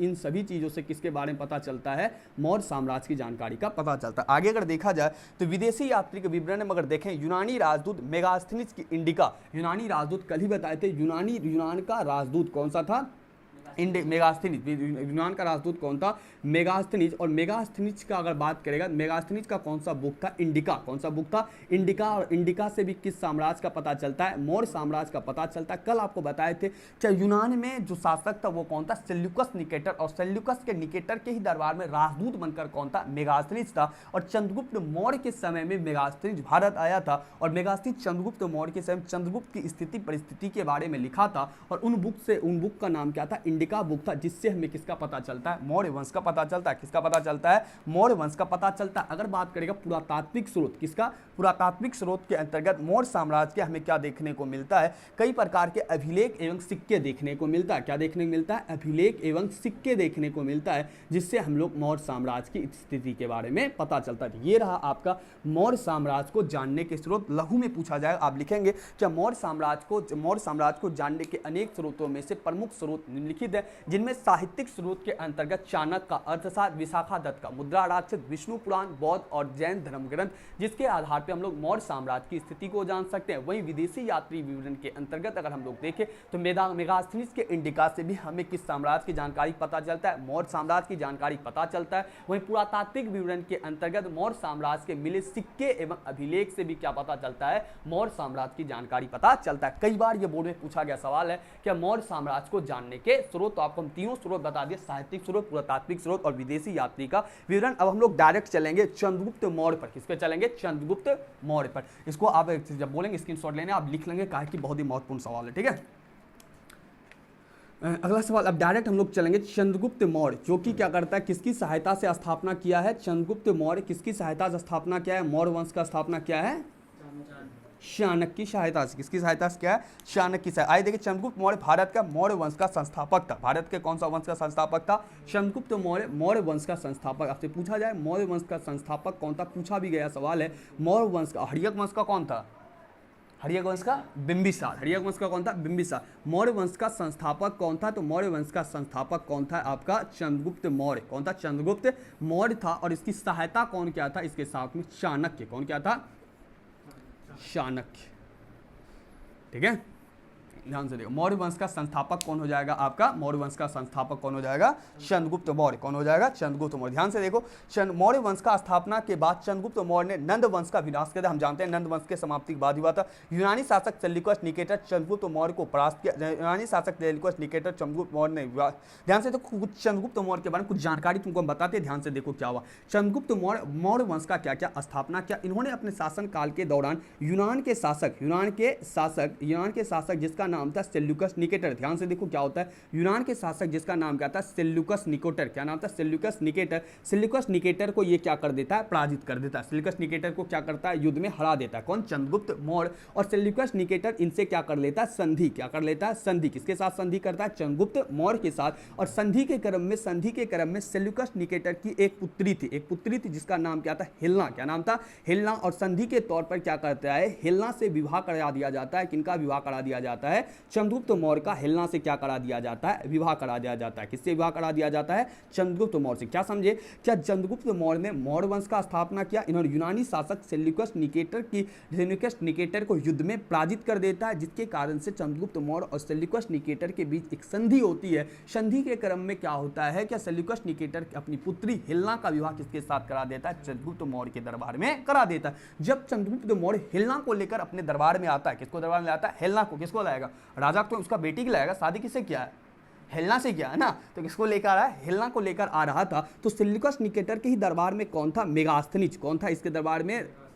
मेगास्थनीज राजदूत था। तो इन्होंने क्या करता है, अपनी क्या कहते हैं, चंद्रगुप्त मौर्य के साथ राजदूत बना के भेज देता है। किसके दरबार में भेज देता है? चंद्रगुप्त मौर्य के दरबार में भेज देता है। और मेगास्थनीज यहाँ पर क्या करता है? चंद्रगुप्त मौर्य की जीवनी एवं उपलब्धियों के बारे में लिखता है, जिस बुक का नाम क्या हो जाता है? इंडिका। क्या नाम हो जाता है? इंडिका। अब पता चला क्या किस प्रकार से मेगास्थनीज भारत में आया था? कैसे आया था? क्योंकि यूनानी शासक सेल्यूकस निकेटर को क्या किया था? चंद्रगुप्त मौर्य युद्ध में पराजित कर दिया था। उसी के क्रम में उसकी बेटी हिलना से क्या किया? विवाह किया। उसी के साथ सेल्यूकस निकेटर का क्या कहते हैं? राजदूत बनकर मेगास्थनीज भारत में आता है और मौर्य वंश की जानकारी अपनी पुस्तक किसमें लिखता है? इंडिका में। किसमें लिख देता है? इंडिका में। अगर अंत्यतः अगर देखा जाए तो चंद्रगुप्त मौर्य की भारतीय साम्राज्य की स्थापना, अखिल भारतीय साम्राज्य की स्थापना किया। तो हमने एक अखिल भारतीय साम्राज्य की स्थापना किया। जैन मुनि भद्रभाव जैन धर्म की दीक्षा ली और 298 ईस्वी में श्रवण बेलगोला जाकर सल्लेखन द्वारा शरीर त्याग किया। ध्यान से देखो, क्या जैन क्या कहते हैं? जैन धर्म में क्या कहते हैं? जैन धर्म को इन्होंने अंतिम दिनों अपनाया था। और जैन धर्म की दीक्षा जो लिया था वो भद्रभाव से लिया था। किससे लिया था? जैन धर्म की दीक्षा भद्रभाव से दीक्षा लेता है। और इन्होंने धर्म दीक्षा ली एवं 298 ईस्वी पूर्व, कौन से ईस्वी पूर्व में? 298 पूर्व में एक स्थान पे जाता है जिनका नाम था श्रवण बेलगोला, जो कि मैसूर में स्थान पड़ता है। कौन सा स्थान पड़ता है? श्रवण बेलगोला। कौन सा स्थान है? श्रवण बेलगोला। श्रवण बेलगोला कहाँ पड़ता है? मैसूर में। और यहाँ जाके सल्लेखन के द्वारा अपने शरीर को क्या कर देता है? त्याग कर। ध्यान से देखो, क्या जैन धर्म में एक सल्लेखन होता है। सल्लेखन का अर्थ ये होता है जब व्यक्ति मृत्यु को प्राप्त करना चाहता है, कहीं दूर जाकर वो क्या कर देता है? खाना पीना को त्याग कर देता है और वो भूखे रहते रहते क्या हो जाता है? ध्यान की मुद्रा में बैठा रहता है। उनका क्या हो जाता है? मृत्यु हो जाता है, जिन्हें हम लोग क्या कहते हैं? सल्लेखन। क्या बोलते हैं? सल्लेखन।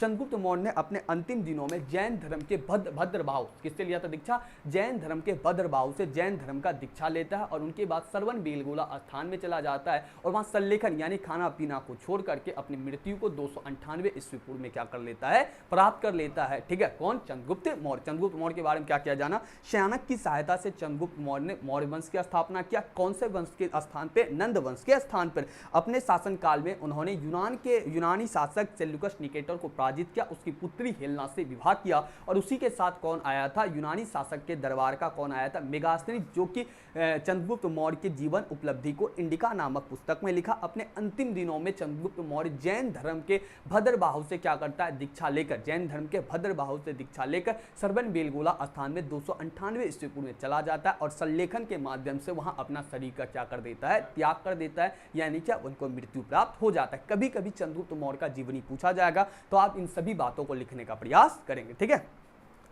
तो ये चंद्रगुप्त मौर्य का क्या हुआ? जीवनी। चंद्रगुप्त मौर्य का क्या हो गया? जीवनी हो गया। अब इसके बाद हम लोग देखेंगे बिंदुसार यानी कि अमित घाट। चंद्रगुप्त मौर्य मृत्यु उपरांत इसका पुत्र नाम था जिसका नाम था बिंदुसार। क्या नाम था? बिंदुसार। नाम आपको याद रखना है, वो बिंबिसार था जो हर्यक वंश का था। यहाँ कौन है? बिंदुसार। अब ध्यान से देखो, अब स्क्रीनशॉट मत लेना, दूसरा वाला जब लिखा देना तब स्क्रीनशॉट साथ में लेना। ठीक है, अब ध्यान से देखो, इनके मृत्यु के पास इसका बेटा आया जिसका नाम था बिंदुसार या इसी का नाम था अमित्रघात। क्या नाम था? बिंदुसार बोल सकते हो या इसी का नाम क्या था? अमित्रघात। अमित्र का मतलब होता है मित्र का मतलब दोस्ती और मित्र का मतलब होता है दोस्ती ना होना। अमित्रघात का मतलब क्या होता है? पहले दोस्ती करता था फिर ये मार देता था। क्या करता था? पहले दोस्ती करता था और फिर में क्या कर देता था? मार देता था। इस कारण से इसका नाम क्या था? अमित्रघात, यानी कि दोस्त के साथ घात करने वाला यानी छल करने वाला व्यक्ति था। क्या नाम था इसका? नाम बिंदुसार। क्या नाम था? बिंदुसार। ठीक है, बिंदुसार। कल का सवाल बनाया है ना आप लोग? ठीक है, चेक करेंगे भी। तो बिंदुसार अमित्रघात। ध्यान से देखो, 298 ईस्वी पूर्व के पश्चात चंद्रगुप्त के मृत्यु उपरांत के पश्चात, चंद्रगुप्त के मृत्यु के पश्चात, किसके मृत्यु के पश्चात? चंद्रगुप्त के मृत्यु के पश्चात इसका बेटा कौन हो गया तुम्हारा? बिंदुसार। इसका बेटा कौन हुआ? बिंदुसार गद्दी पर बैठता है। कौन गद्दी पर बैठता है? बिंदुसार। चंद्रगुप्त के मृत्यु के पश्चात इसका बेटा बिंदुसार गद्दी पर बैठता है। ध्यान से देखो, उसने 25 वर्ष तक राज किया। उसने अमित्रघात अथवा शत्रु संहारी की उपाधि मिला। ध्यान से रहे, क्या इन्हें क्या मिला था? शत्रु संहारी, या इसे उपाधि के रूप में क्या क्या मिला था? अमित्रघात। क्या मिला था? इसका उपाधि अमित्रघात था या शत्रु संहारी, यानी ये अपने दुश्मन को तुरंत खत्म कर देता था। इसे शत्रु संहारी का क्या मिला गया था? उपाधि भी मिला था। किसे मिला था उपाधि? बिंदुसार को। किसे मिला था? बिंदुसार बेटा किसका था? चंद्रगुप्त मौर्य का। ध्यान से देखो, क्या मिस्र व सीरिया के साथ उसने मैत्री संबंध, उसने शासन काल में तक्षशिला विद्रोह कर दिया जिसके पुत्र अशोक ने कुचल दिया था। इसके काल में तक्षशिला में 2 बार विद्रोह हुआ। प्रथम विद्रोह के दमन राजकुमार अशोक और द्वितीय का राजकुमार सुसीम ने किया। यूनानी शासक एंटीओकस का राजदूत डायमेकस बिंदुसार के दरबार में। तुम इतना ही याद रखो, क्या बिंदुसार के दरबार में यूनान का शासक था, यूनान का एक शासक था जिनका नाम क्या था? यूनानी शासक जिसका नाम क्या था? यूनानी शासक एंटीओकस। किसका नाम था? एंटीओकस का दरबार में एंटीओकस है ना, एंटीओकस का राजदूत कौन था? डायमेकस। क्या नाम था? डायमेकस। क्या नाम था इसका? डायमेकस जो आया था किसके दरबार में आया था? तो बिंदुसार के दरबार। किसके दरबार आया था? बिंदुसार के दरबार। इतना ही याद रखना, ज्यादा याद करने का प्रयास मत करना। क्या चंद्रगुप्त मौर्य के पश्चात उसका बेटा बिंदुसार क्या करता है? शासन पद्धति को संभालता है, जो 25 वर्ष तक शासन करता है। और बिंदुसार का उपाधि किसका मिला था? अमित्रघात या शत्रु संहारी का मिला था। और इसके दरबार में यूनानी शासक एंटीओकस का एक राजदूत था डायमेकस, जो यूनानी राजदूत बनकर किसके दरबार में आया था? बिंदुसार के दरबार में आया था। और चंद्रगुप्त मौर्य के दरबार में कौन आया था? मेगास्थनीज। कौन आया था? मेगास्थनीज आया था। बिंदुसार जिसे अमित्रघात या शत्रु संहारी बोला जाता है। और इनके दरबार में यूनान के शासक एंटीओकस का राजदूत क्या नाम था? डायमेकस जो आया था वो किसके दरबार में आया था? बिंदुसार के दरबार में आया था। बिंदुसार संबंधित 2 ही बात बताया कि बिंदुसार किसका बेटा है तुम्हारा? तो ये चंद्रगुप्त मौर्य का बेटा है। और इसे अमित्रघात या शत्रुसार यानी दुश्मन को खत्म करने वाला और अमित्रघात की भी उपाधि मिला था। और इसके दरबार यूनानी शासक कौन था? क्या कहते हैं? एंटीओकस का राजदूत कौन आया था? डायमेकस। अब इतना ही तुम स्क्रीनशॉट लो, उसके बाद आगे बढ़ते हैं हम लोग। ठीक है, अब आ जाएगा तुम्हारा अशोक। कौन आ जाएगा? अशोक।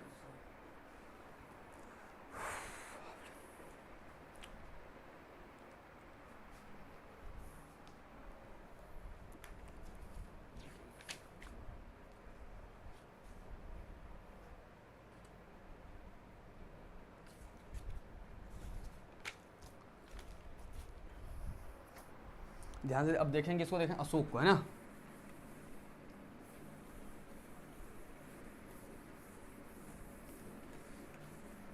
चलने दे, छोड़ दे अब क्लास को, चलने दे, अशोक तक घिस देते हैं, ठीक है। मौर्य प्रशासन पे ले जाके छोड़ देंगे आज का क्लास, अभी चलेगा क्लास, मौर्य प्रशासन पे छूटेगा, ठीक है। कुछ सवाल है, ऑब्जेक्ट जहां बोले हैं सवाल पूछेगा वहीं वहीं सवाल आपको याद रखना, ठीक है। अब ध्यान से देखो कि अशोक प्रियदर्शी, अब आ जाएगा तुम्हारा अशोक, बिंदुसार के पश्चात क्या आ जाएगा, बिंदुसार का बेटा कौन आ जाएगा, अब अशोक, बिंदुसार का बेटा कौन आ जाएगा, अशोक। क्या यहीं तक रहने दे क्लास, कि चलने दे, चलने देते, ठीक है। चलिए खींचते हैं और आगे क्लास, ठीक है। अब बिंदुसार के ध्यान से देखो, सबसे पहला कौन था, चंद्रगुप्त मौर्य, सबसे पहला कौन था, चंद्रगुप्त मौर्य। चंद्रगुप्त मौर्य के बाद इसका बेटा कौन आया, बिंदुसार, इसका बेटा कौन आया, बिंदुसार। और बिंदुसार के पश्चात अब कौन आ गया, इसका बेटा अशोक, जिसके बारे में महत्वपूर्ण राजा और मौर्य साम्राज्य का सबसे जानदार और शानदार बोल सकता है, जिसे महासम्राट अशोक या महान सम्राट के नाम से भी जाना जाता है। और ये कौन है आपका अशोक, कौन है अशोक। अशोक का नाम आपको बताए थे, कई चीज़ों से पता चलता है। क्या अशोक प्रियदर्शी या अशोक का नाम क्या देख रहे हैं, प्रियदर्शी, और एक इसका और नाम क्या, देवानांग प्रिय, क्या नाम देखने को मिलता है, देवानांग प्रिय भी किसका नाम देखने को मिलता है, सम्राट अशोक का ही देखने को मिलता है। किसका देखने को मिलता है, देवानांग प्रिय या अशोक प्रियदर्शी किसको कहा जाता है, यही सम्राट अशोक को कहा जाता था। अशोक का शासनकाल जो रहता है वो कितना वर्ष रहता है, 272 से कितना वर्ष तक रहता है, 273 से 232 शासन वर्ष तक, है ना, इससे पूर्व तक। ध्यान से देखा जाए, बिंदुसार के पश्चात उसका पुत्र अशोक सम्राट बनता है। बिंदुसार के पश्चात बिंदुसार का बेटा कौन हो जाता है, इसका बेटा अशोक। याद रहे, क्या अशोक का बाप का नाम क्या था, बिंदुसार। अशोक के बाप का नाम क्या था, बिंदुसार। बिंदुसार यह मौर्य वंश का तीसरा शासक था। ध्यान से देखो, इसके बारे में हर एक पॉइंट याद करना है कि बिंदुसार के क्या कहते हैं, अशोक के पिता का नाम क्या हो जाएगा, बिंदुसार। कौन सा हो जाएगा, बिंदुसार। सबसे पहला मौर्य वंश का शासन कौन हुआ था, सबसे पहला कौन हुआ था, चंद्रगुप्त मौर्य। चंद्रगुप्त मौर्य के पश्चात कौन हुआ, क्या कहते हैं, बिंदुसार। और बिंदुसार के पश्चात तीसरा कौन शासक हो जाता है तुम्हारा, अशोक। और तीसरा शासक कौन होता है, क्या कहते हैं, मौर्य साम्राज्य का, वो कौन होता है, तीसरा शासक अशोक। कौन हो जाता है, अशोक। एक एक बात को याद रखेंगे, ठीक। आगे देखिए क्या है, यह मौर्य वंश का तीसरा शासक था। उसने पिता के शासनकाल में उज्जैन तक्षशिला शासक रह चुका था। अपने पिता के शासन में उज्जैन तक्षशिला पर यह क्या कर चुका था, शासन कर चुका था। यानी क्या, इसके कहीं ना कहीं बचपन से इसको शासन व्यवस्था में अंदर लाया गया था। आगे देखा जाए तो इनकी पत्नी अगर बात करेगा, देवी, तिरक्षिता, कार्विका, असमित्रा, पद्मावती आदि अशोक की पत्नियां, उतना इंपॉर्टेंट नहीं, याद नहीं करना है।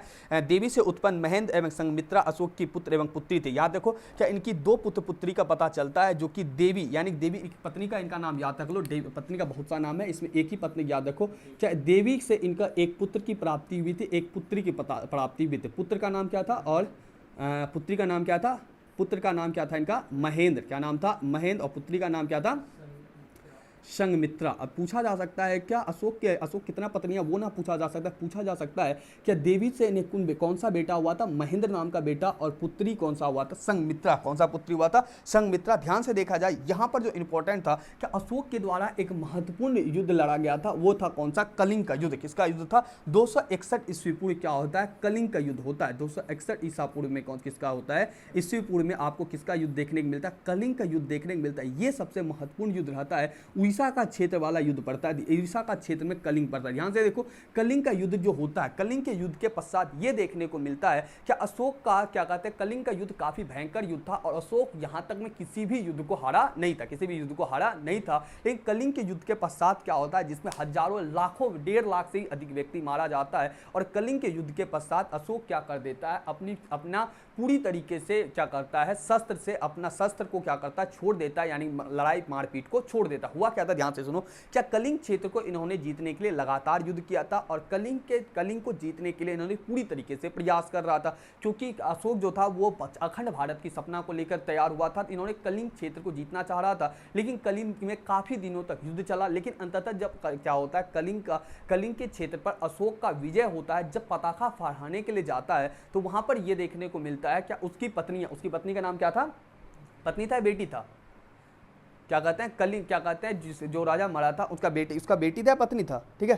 तो उसका जो बेटी था, शायद बेटी या पत्नी था, वहां पर उसके सामने आ जाता है। किसके सामने आ जाता है? अशोक के सामने। किसके सामने आ जाता है? अशोक के सामने। और अशोक को कहता है क्या अगर तुम कलिंग पर अपना पताका फहराना चाहते हो तो इन महिलाओं पर भी तुमको क्या करना पड़ेगा? अपना हथियार चलाना होगा। क्या कहा था? क्या इन महिलाओं पर भी तुमको अपना हथियार चलाना होगा। तो अशोक ये बात को कहा था क्या हम लोग का जो क्या कहते हैं जो युद्ध की शिक्षा है वो महिलाओं पर और बच्चों पर क्या करना है? हथियार चलाने की शिक्षा नहीं देता है। लेकिन महिलाएं नहीं हटती है। महिलाएं क्या करती है? आगे से नहीं हटती है। अशोक अंततः बोलता है मैं आपके पिता का अपराधी हूं, आप मेरा सर को काट लीजिए। लेकिन वहां पर महिलाएं भी क्या मैं निहत्थों पर वार नहीं करूंगा। वहां से अशोक क्या हो जाता है? घूम जाता है। और वहां से ऐसा माना जाता है कलिंग युद्ध में इतने मृत्यु के पश्चात से अशोक का हृदय द्रवित हो जाता है, जिसके कारण से वो अब युद्ध करना छोड़ देता है और बौद्ध धर्म को अपना लेता है। अशोक का सबसे ज्यादा टर्निंग पॉइंट आपको कहां देखने को मिलता है? कलिंग का युद्ध। सबसे पहला पॉइंट, कलिंग का युद्ध कब हुआ था? 261 ईस्वी पूर्व में। कलिंग के युद्ध में इतना भयंकर रक्तपात हुआ जिसके कारण से अशोक का हृदय क्या हो जाता है? युद्ध से हट जाता है।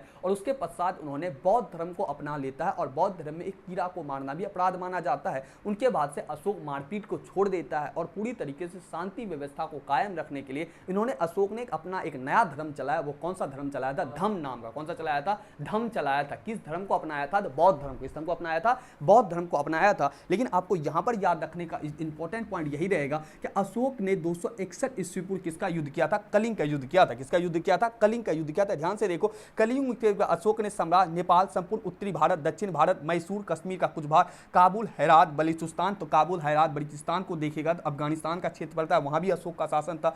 बलूचिस्तान जो कहीं ना कहीं पाकिस्तान का क्षेत्र पड़ता है, उन सभी क्षेत्र में किसका शासन था? अशोक का शासन होता है। कहीं ना कहीं पूरी तरीके से विस्तृत हो चुका था अशोक के शासनकाल में। पूरी तरीके से मौर्य साम्राज्य काफी विस्तृत हो चुका था। उधर काबुल से लेकर इधर पाकिस्तान, बलूचिस्तान तक आपको शासन किसका देखने को मिलता है? मौर्य साम्राज्य का। और शासक कौन सा था? अशोक। कौन सा था? अशोक था। लेकिन होता क्या, अशोक के 13वें शिलालेख से पता चलता है कि उसने राज्याभिषेक के पश्चात 8 वर्ष में कलिंग किधर गया पश्चात कलिंग पर विजय प्राप्ति और युद्ध में 1.5 लाख लोग बंदी बनाए गए एवं 8 लाख लोग मारे गए थे। 1 लाख लोग मारे गए थे। ध्यान से देखो, अशोक का कुल मिला के शायद कल आपको बताए थे 14 शिलालेख मिला था, है ना? 14 शिलालेख मिला था। अशोक का 13वें शिलालेख से पता चलता है। क्या पता चलता है? अशोक के 13वें शिलालेख से। अब याद रखेंगे कि अशोक के 13वें शिलालेख से पता चलता है उस समय जो कलिंग था वो काफी महत्वपूर्ण क्षेत्र था और कलिंग विजय उतनी आसान बात नहीं थी। 13वें शिलालेख से पता चलता है अशोक का जब क्या हुआ था? राज्याभिषेक का मतलब क्या होगा? जब ये राजा बना था तो उसके 8वें वर्ष में ही, उसमें 8वें वर्ष में किसको जीत लिया था? ये कलिंग को जीत लिया था। 8वें वर्ष में किसको जीत लिया था? कलिंग को जीत लिया था। कलिंग के क्षेत्र को क्या किया था? अशोक के द्वारा जीता गया था। अब को याद रखना चाहिए अशोक के किस शिलालेख से पता चलता है कि अशोक के राज्याभिषेक के बाद 8वें वर्ष में कलिंग के क्षेत्र को जीता था। तो अब याद रखेंगे 13वें शिलालेख से अशोक के ये पता चलता है कि अशोक क्या किया था? राज्याभिषेक के 8वें वर्ष ही किसको जीता था? कलिंग के क्षेत्र को जीता था। किसे पता चलता है? 13वें शिलालेख से ये पता चलता है अशोक जब राज्याभिषेक यानी राजा बनता है उसके 8वें वर्ष ही क्या करता है? कलिंग के क्षेत्र को जीत लेता है। कौन जीतता है? अशोक जीतता। आगे देखो क्या होता है। और इस युद्ध के दौरान क्या होता है? 1.5 लाख लोग बंदी, यानी किस युद्ध के दौरान? कलिंग के युद्ध के दौरान क्या होता है? 1.5 लाख लोग क्या होता है? बंदी बनता है। 1.5 लाख लोग क्या बन जाता है? बंदी बनाया जाता है। और 1 लाख लोग मारा जाता है। 1 लाख लोग क्या किया जाता है? इसमें मृत्यु की घाट उतार दिया जाता है। कौन से युद्ध में? कलिंग के युद्ध में। कौन से युद्ध में? कलिंग के युद्ध में। उसके बाद देखो क्या होता है कि इस युद्ध में 1.5 लाख बनाया गया। इस भीषण नरसंहार को देखकर अशोक का कठोर द्रवित हो गया। उसने अब कभी शस्त्र न ग्रहण करने की प्रतिज्ञा की। उसने चंद्रगुप्त द्वारा सेना भंग कर देंगे। अब उसने युद्ध विजय के स्थान पर धम्म विजय का निश्चय किया। अपने समस्त भारत में सहित विदेशों में धर्म प्रचार के लिए अशोक ने महानतम सम्राट कहा जाता है जब उसके हृदय में मानवता की सेवा, जीवों की कल्याण और दया की भाव जागृत हुई। ध्यान से देखो कि अशोक शुरुआती समय में चंद्रगुप्त मौर्य का सेना गठन किया गया था जो कि अखंड भारत को बनाने के लिए पूरी तरीके से अग्रसर था और जो कि अफगानिस्तान से लेकर कहीं ना कहीं पाकिस्तान, बलूचिस्तान के क्षेत्र तक को जीता था। और चंद्रगुप्त मौर्य के द्वारा क्या किया गया था? एक ऐसी शासन प्रणाली का स्थापना किया गया था, एक ऐसा सेना का गठन किया गया था जिसे हराना अवैध था। लेकिन धीरे धीरे क्या हुआ, जब कलिंग युद्ध के पश्चात ये देखने को मिलता है, उससे पहले अशोक ने अपने मगध साम्राज्य को, मौर्य साम्राज्य को काफी फैलाता है, मौर्य साम्राज्य को क्या कर देता है? काफी फैलाता है। लेकिन क्या होता है, कलिंग युद्ध के पश्चात जब देखता है 1.5 लाख लोग क्या होता है? बंदी बनता है। 1 लाख लोग जब मारा जाता है, इनको क्या होता है? कहीं ना कहीं इनका दिल द्रवित हो जाता है और इन्होंने कहीं ना कहीं अब शस्त्र न उठाने की प्रतिज्ञा ले लेती है। किसकी उठाने की प्रतिज्ञा ले लेती है? शस्त्र न उठाने की प्रतिज्ञा ले देती है और वहाँ से उन्होंने क्या करता है, उन्होंने अपना धर्म एक चलाता है, जिस धर्म का नाम क्या हो जाता है, धम। धम क्या होता है, अशोक का धम से कई बार ऑब्जेक्टिव क्या 2 नंबरिया पूछता है। अभी हम लोग जानने का प्रयास करेंगे कि अशोक का धम क्या था। अशोक के जीवन में टर्निंग पॉइंट क्या बनता है, कलिंग का युद्ध। अब यही तक याद रखेंगे कि अशोक का जीवन में क्या होता है, कलिंग का युद्ध होता है। कलिंग के युद्ध में इतनी भीषण रक्तताप के देखने के बाद अशोक का दिल द्रवित हो उठता है। अशोक का दिल क्या हो जाता है, द्रवित हो उठता है, जिसके कारण से अशोक क्या करता है, क्या अपना शस्त्र की नीति को त्याग करके अशोक ने बौद्ध धर्म को अपनाया और बौद्ध धर्म को अपनाने के पश्चात उन्होंने किसका प्रचार करना स्टार्टिंग किया, धर्म का प्रचार। किसका प्रचार स्टार्टिंग किया, धर्म का। धर्म का जब प्रचार किया अशोक को यहाँ पर एक जीवों का कहीं ना कहीं पूरी तरीके से इसमें क्या किया, सम्मान करने के साथ व्यक्तियों, जानवरों इत्यादि तक का सम्मान किया जाता। अभी समझेंगे हम लोग अशोक का धर्म क्या था। और अशोक ने धर्म के प्रचार कराने के लिए, धर्म को प्रचार कराने के लिए विदेशों में भी व्यक्तियों को भेजा था। अभी हम लोग आगे को देखेंगे। यहाँ पर आपसे ये पूछा जाएगा लघु में सवाल, क्या कलिंग युद्ध के पश्चात अशोक पर क्या प्रभाव पड़ा। आप लिखेंगे कलिंग युद्ध 261 ईस्वी पूर्व हुआ था। अशोक जो था मौर्य साम्राज्य का तीसरा शासक था और कलिंग युद्ध के पश्चात अशोक का दिल द्रवित होता है। कारण क्या था, क्या कलिंग युद्ध के दौरान 1 लाख से ज्यादा लोग मारा जाता है, 1.5 लाख व्यक्ति क्या किया जाता है, बंदी बनाया जाता है, जिसके पश्चात अशोक ने क्या कर दिया जाता है, अशोक क्या करता है, शस्त्र को त्याग देता है और इसके साथ ही कभी भी शस्त्र उठाने की प्रतिज्ञा न लेता है। और अशोक ने यहाँ से ही एक बौद्ध धर्म को अपनाया और उन्होंने एक अपना नया धर्म चलाया जिसका नाम क्या था, धम्म था। क्या नाम था, धम्म था। और अब यहाँ से हम लोग किसको देखेंगे, धम्म। क्या देखेंगे, धम्म। और अशोक ने धम्म के प्रचार कराने के लिए विदेशों में भी व्यक्तियों को भेजा था। तो अशोक के बारे में इतना ही पॉइंट याद रखें। 13वें शिलालेख से आप जरूर याद रखेंगे, क्या 13वें शिलालेख से राज्याभिषेक का पत्र, 13वें शिलालेख से अशोक के राज्याभिषेक के पश्चात 8वें वर्ष के बाद ही किसका जीत हुआ था, कलिंग के क्षेत्र को जीता था। कौन जीता था, अशोक। इसका पता किससे पता चलता है, 13वें शिलालेख से। कितना पता चलता है, 13वें शिला। आप चाहो तो इसका स्क्रीनशॉट लो, उसके बाद हम लोग अशोक का धम्म पढ़ेंगे। क्या पढ़ेंगे, अशोक का धम्म, जो कि लघु में काफी इंपॉर्टेंट रहेगा। ठीक है,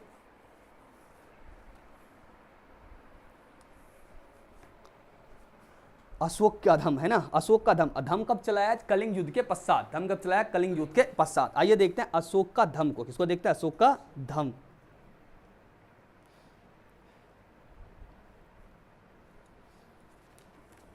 दस मिनट का क्लास और बचा है, ठीक है।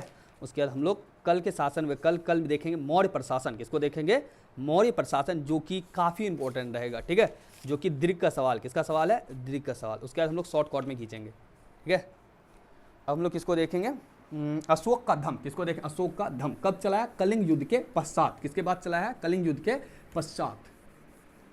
आपसे पूछा क्या कलिंग युद्ध के बाद अशोक ने शस्त्र का त्याग किया था या नहीं किया था, तो बिल्कुल शस्त्र का क्या किया था, त्याग किया था। इन्होंने एक अपना नया धर्म चलाया, धम्मा ऑफ अशोक, यानी अशोक का धर्म। ये लघु में पूछा जाएगा क्या अशोक का धर्म से आप क्या समझते हैं। अब लिखेंगे कलिंग युद्ध के पश्चात अशोक ने अपना धर्म चलाया था।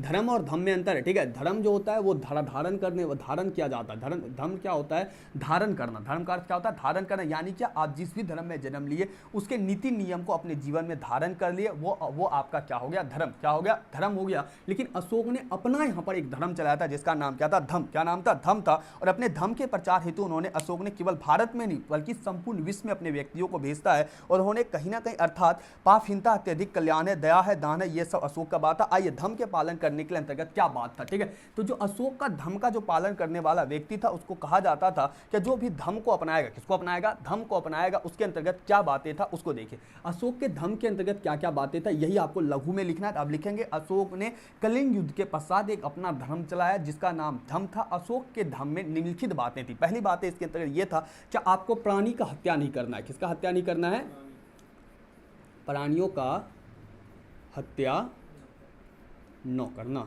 दूसरा क्या देखा, दूसरा क्या कहा, अशोक के धम्म में क्या शामिल था, माता पिता का सेवा करना। ठीक है, बोलते चलना क्या क्या, माता पिता का सेवा करना। तीसरे पॉइंट अशोक के धम्म में क्या देखने को मिलता है, वृद्धों मतलब क्या होगा, वृद्धों की सेवा करना। गुरुजनों का क्या करना, गुरुजनों का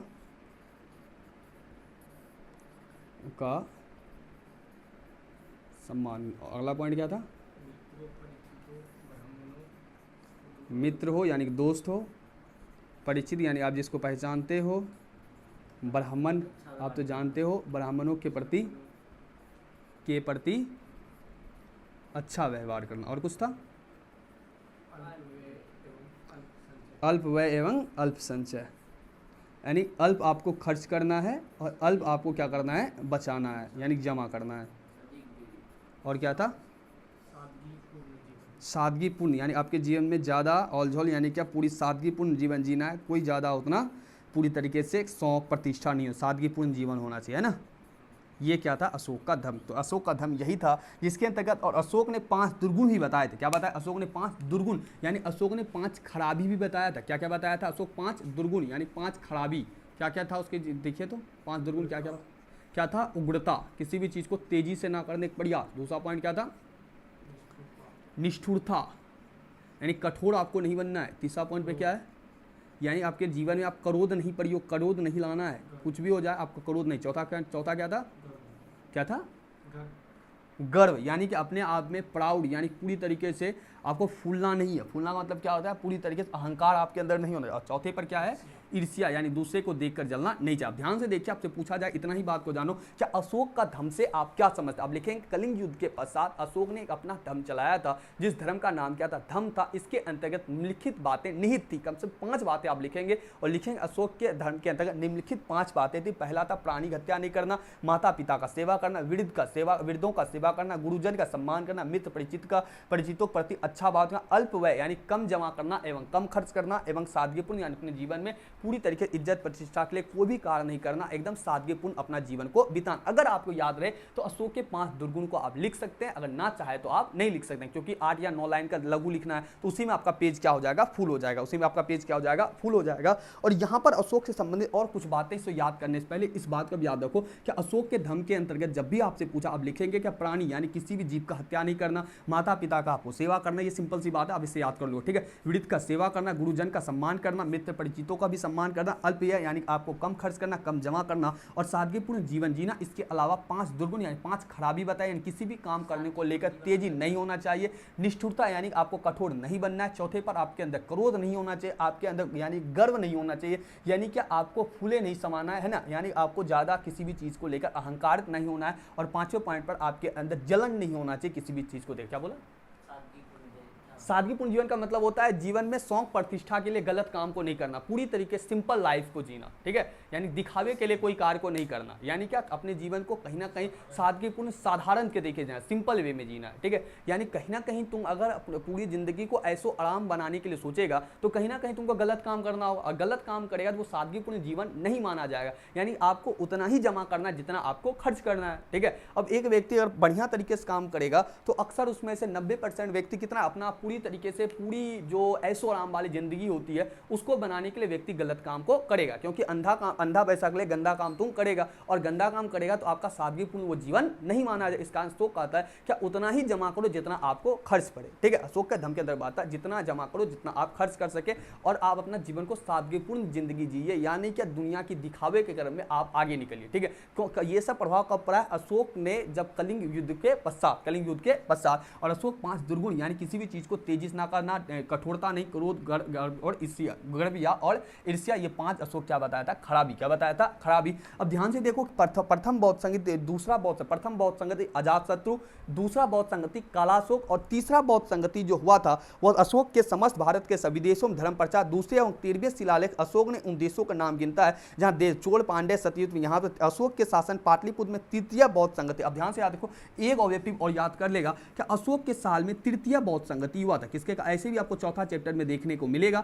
तृतीय बौद्ध संगति किसके काल में हुआ था, अशोक के काल में, ठीक है। और कहां हुई थी, पाटलिपुत्री, ठीक, कहां पर हुआ था, पाटलिपुत्र। इसके साथ ही कि अशोक जो था मौर्य वंश का कौन सा शासक था, तृतीय शासक। कौन सा शासक था, तृतीय शासक था। और आज अंतिम पॉइंट को हम लोग देखेंगे, और काफी कम पॉइंट को हम लोग देखते हुए आगे निकलेंगे, ठीक है। अब यहां से हम लोग आगे निकलेंगे, कल जो चर्चा करेंगे मौर्य प्रशासन, किस पर चर्चा करेंगे, मौर्य प्रशासन, यानी क्या ये सभी राजा मौर्य प्रशासन किस प्रकार से करते थे। इसको जानने से पहले थोड़ा सा पॉइंट को जान लेते हैं, अशोक के अभिलेख। किसको जान लेते हैं, अशोक के अभिलेख। अब अशोक का जो अभिलेख हुआ किसके बारे में जानकारी देगा, अशोक के बारे में जानकारी देगा। और याद रखेंगे प्राचीन भारत में सबसे ज्यादा जो अभिलेख मिला था वो किसका मिला था, अभिलेख जो मिला था वो किसका मिला था, अशोक का। और अशोक का जो अभिलेख जो देखने को मिलता है, अशोक के इतिहास और अशोक की जिंदगी के बारे में बताता, अभी से 40 से अधिक अभिलेख प्राप्त हुआ। देवदत्त रामकृष्ण भंडारकर ने महोदय ने मात्र अभिलेख के आधार पर क्या कहते हैं, अशोक का इतिहास लिखने का प्रयास किया। एक व्यक्ति था जिनका नाम था देवदत्त, क्या नाम था, देवदत्त रामकृष्ण भंडार नायके,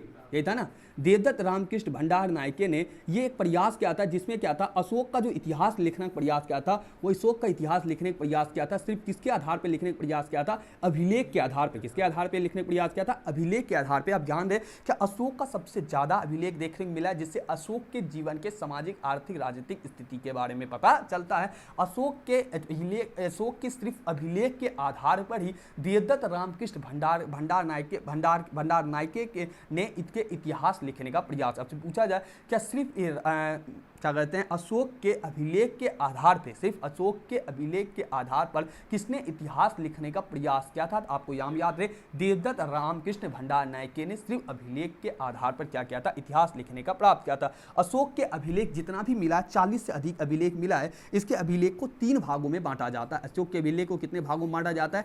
3 भाग में बांटा जाता है। अब पूरा अशोक का अभिलेख पढ़ना नहीं, सिर्फ इतना याद कर दो कि अशोक का एक शिलालेख जो कि बड़ा बड़ा शिला यानी पत्थरों पर लिखा हुआ देखने को मिलता है। दूसरा पॉइंट पर क्या देखने को मिलता है, शिलालेख के बाद क्या देखने को मिलता है, स्तंभ लेख। क्या देखने को मिलता है, स्तंभ लेख। और एक क्या है, गुहालेख, जो कि घरों के अंदरों में भी काफी इसका लेख देखने को मिलता है। कौन कौन सा है, शिलालेख, स्तंभ लेख और गुहालेख। शिलालेख और स्तंभ लेख और गुहालेख। शिलालेख जो कुल मिला है वो 14 मिला है। कितना मिला है, शिलालेख की संख्या कुल कितना है, 14 है। उतना याद आपको नहीं करना है, ठीक है। शिलालेख और उसके बाद आपको जो याद करना है वो याद करना है। वहीं पर आपको और कुछ पॉइंट दिया गया क्या, अभिलेख का दिया गया संख्या क्या नहीं दिया है ना, क्या 14 शिलालेख। अभिलेख का संख्या दिया गया है क्या, नहीं दिया है ना। तो इतना ही रहने दो आज के क्लास में। कल हम लोग चर्चा करेंगे मौर्य प्रशासन। किसकी चर्चा करेंगे, मौर्य प्रशासन। अंतिम पॉइंट को देख लो, अशोक के बारे में क्या जाना, कि अशोक किसका बेटा था, बिंदुसार का बेटा था। इन्होंने अपने शासन काल में मौर्य वंश को काफी आगे बढ़ाता, अफगानिस्तान, काबुल इत्यादि क्षेत्र तक फैलाता है। अपने शासन काल में इन्होंने क्या कहते हैं, 2-4 स्त्री से विवाह भी किया था, जिसमें कि इसकी एक पत्नी देवी से इसने पुत्र के रूप में महेंद्र और पत्नी क्या कहते हैं, पुत्री के रूप में कौन हुआ था, संघमित्रा प्राप्ति हुई थी। इनके शादी आगे देखने में अशोक ने कलिंग युद्ध के पश्चात 261 ईस्वी पूर्व के पश्चात इसका दिल द्रवित होता है। इन्होंने शस्त्र को त्याग करके बौद्ध धर्म को अपना के इन्होंने एक अपना नया धर्म चलाया, जिसके जो कौन सा धर्म था, धम्म था। और धम्म के अंतर्गत आप इन सभी बातों को लिखेंगे जो कि लघु के रूप में आपसे पूछा जाएगा। और धम्म के अंदर इन सभी बातों के साथ साथ अशोक के अभिलेख, अशोक का अधिकतर अभिलेख मिलता है, लगभग 40 अभिलेख अशोक का आज तक मिला है। और अशोक के अभिलेख के आधार पर देवदत्त रामकृष्ण भंडार नायके ने इनके इतिहास लिखने का प्रयास किया था। और अशोक के अभिलेख को 3 भाग में बांटते हैं, शिलालेख, स्तंभ लेख और गुहालेख। इस प्रकार से आज का क्लास हम लोग यही समाप्त करते हैं। और उनके बाद कल हम लोग चर्चा करेंगे मौर्य प्रशासन। कल हम लोग चर्चा करेंगे मौर्य प्रशासन। किसको चर्चा करेंगे, मौर्य प्रशासन पर। आइए कल के क्लास और आज के क्लास को एक बार हम लोग क्या करते हैं, जोड़ते हैं। किसको जोड़ते हैं, कल के क्लास और आज के क्लास को जोड़ते हैं, तब हम लोग जानेंगे, ठीक है। ओ स्क्रीनशॉट आप पोस्ट करके ले लीजिएगा, वीडियो पीछे करके, ठीक है।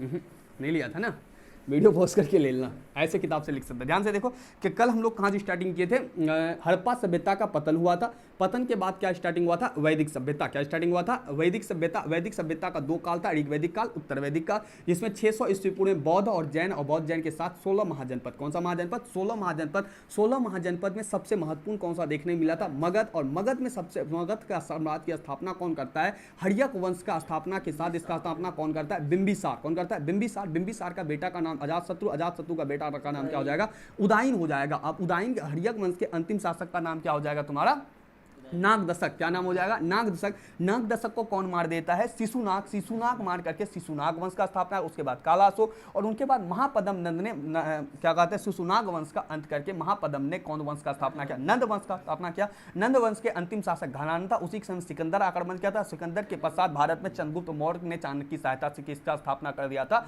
मौर्य साम्राज्य का स्थापना। कौन सा वंश का स्थापना किया, मौर्य साम्राज्य। मौर्य साम्राज्य का पहला शासक चंद्रगुप्त मौर्य को देखा। चंद्रगुप्त मौर्य ने सेल्यूकस निकेटर को पराजित, उसकी बेटी हेलेना से विवाह किया। उसके दरबार में मेगास्थनीज आया था। मेगास्थनीज इसके दरबार में इंडिका नामक बुक को लिखा था। मेगास्थनीज क्या कहते हैं, चंद्रगुप्त मौर्य का बेटा कौन था, बिंदुसार। बिंदुसार को अमित घात या शत्रु संहारी बोला जाता। इसके दरबार यूनानी शासक एंटीओकस का कौन आया था, राजदूत कौन आया था, डायमेकस आया था। उसके बाद बिंदुसार का बेटा कौन था, अशोक। अशोक के बारे में हम लोग देखा क्या, अशोक ने काफी अपने क्षेत्र को फैलाता है। उनके बाद अशोक युद्ध होता है, कलिंग युद्ध। कलिंग युद्ध के पश्चात अशोक क्या होता है, अपने धर्म को चलाया, जिसका धर्म का नाम क्या था, धम्म था। हम लोगों ने धम्म को जाना और अशोक के अभिलेख को 3 भाग में बांट के देखा। कल हम लोग जैसे अशोक भी समाप्त होता है, कल हम लोग सबसे इंपॉर्टेंट सवाल देखेंगे, मौर्य प्रशासन। क्या देखेंगे, मौर्य प्रशासन। तो आज का आप सवाल लिखिए।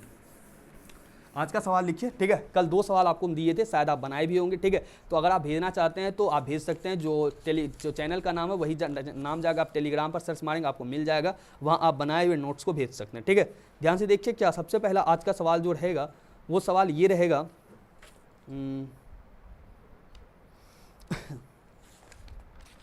आज का सवाल ये रहेगा, 16 महाजनपद के नाम, क्या लिख लेंगे एक बार आप, 16 महाजनपदों के नाम, ठीक है। और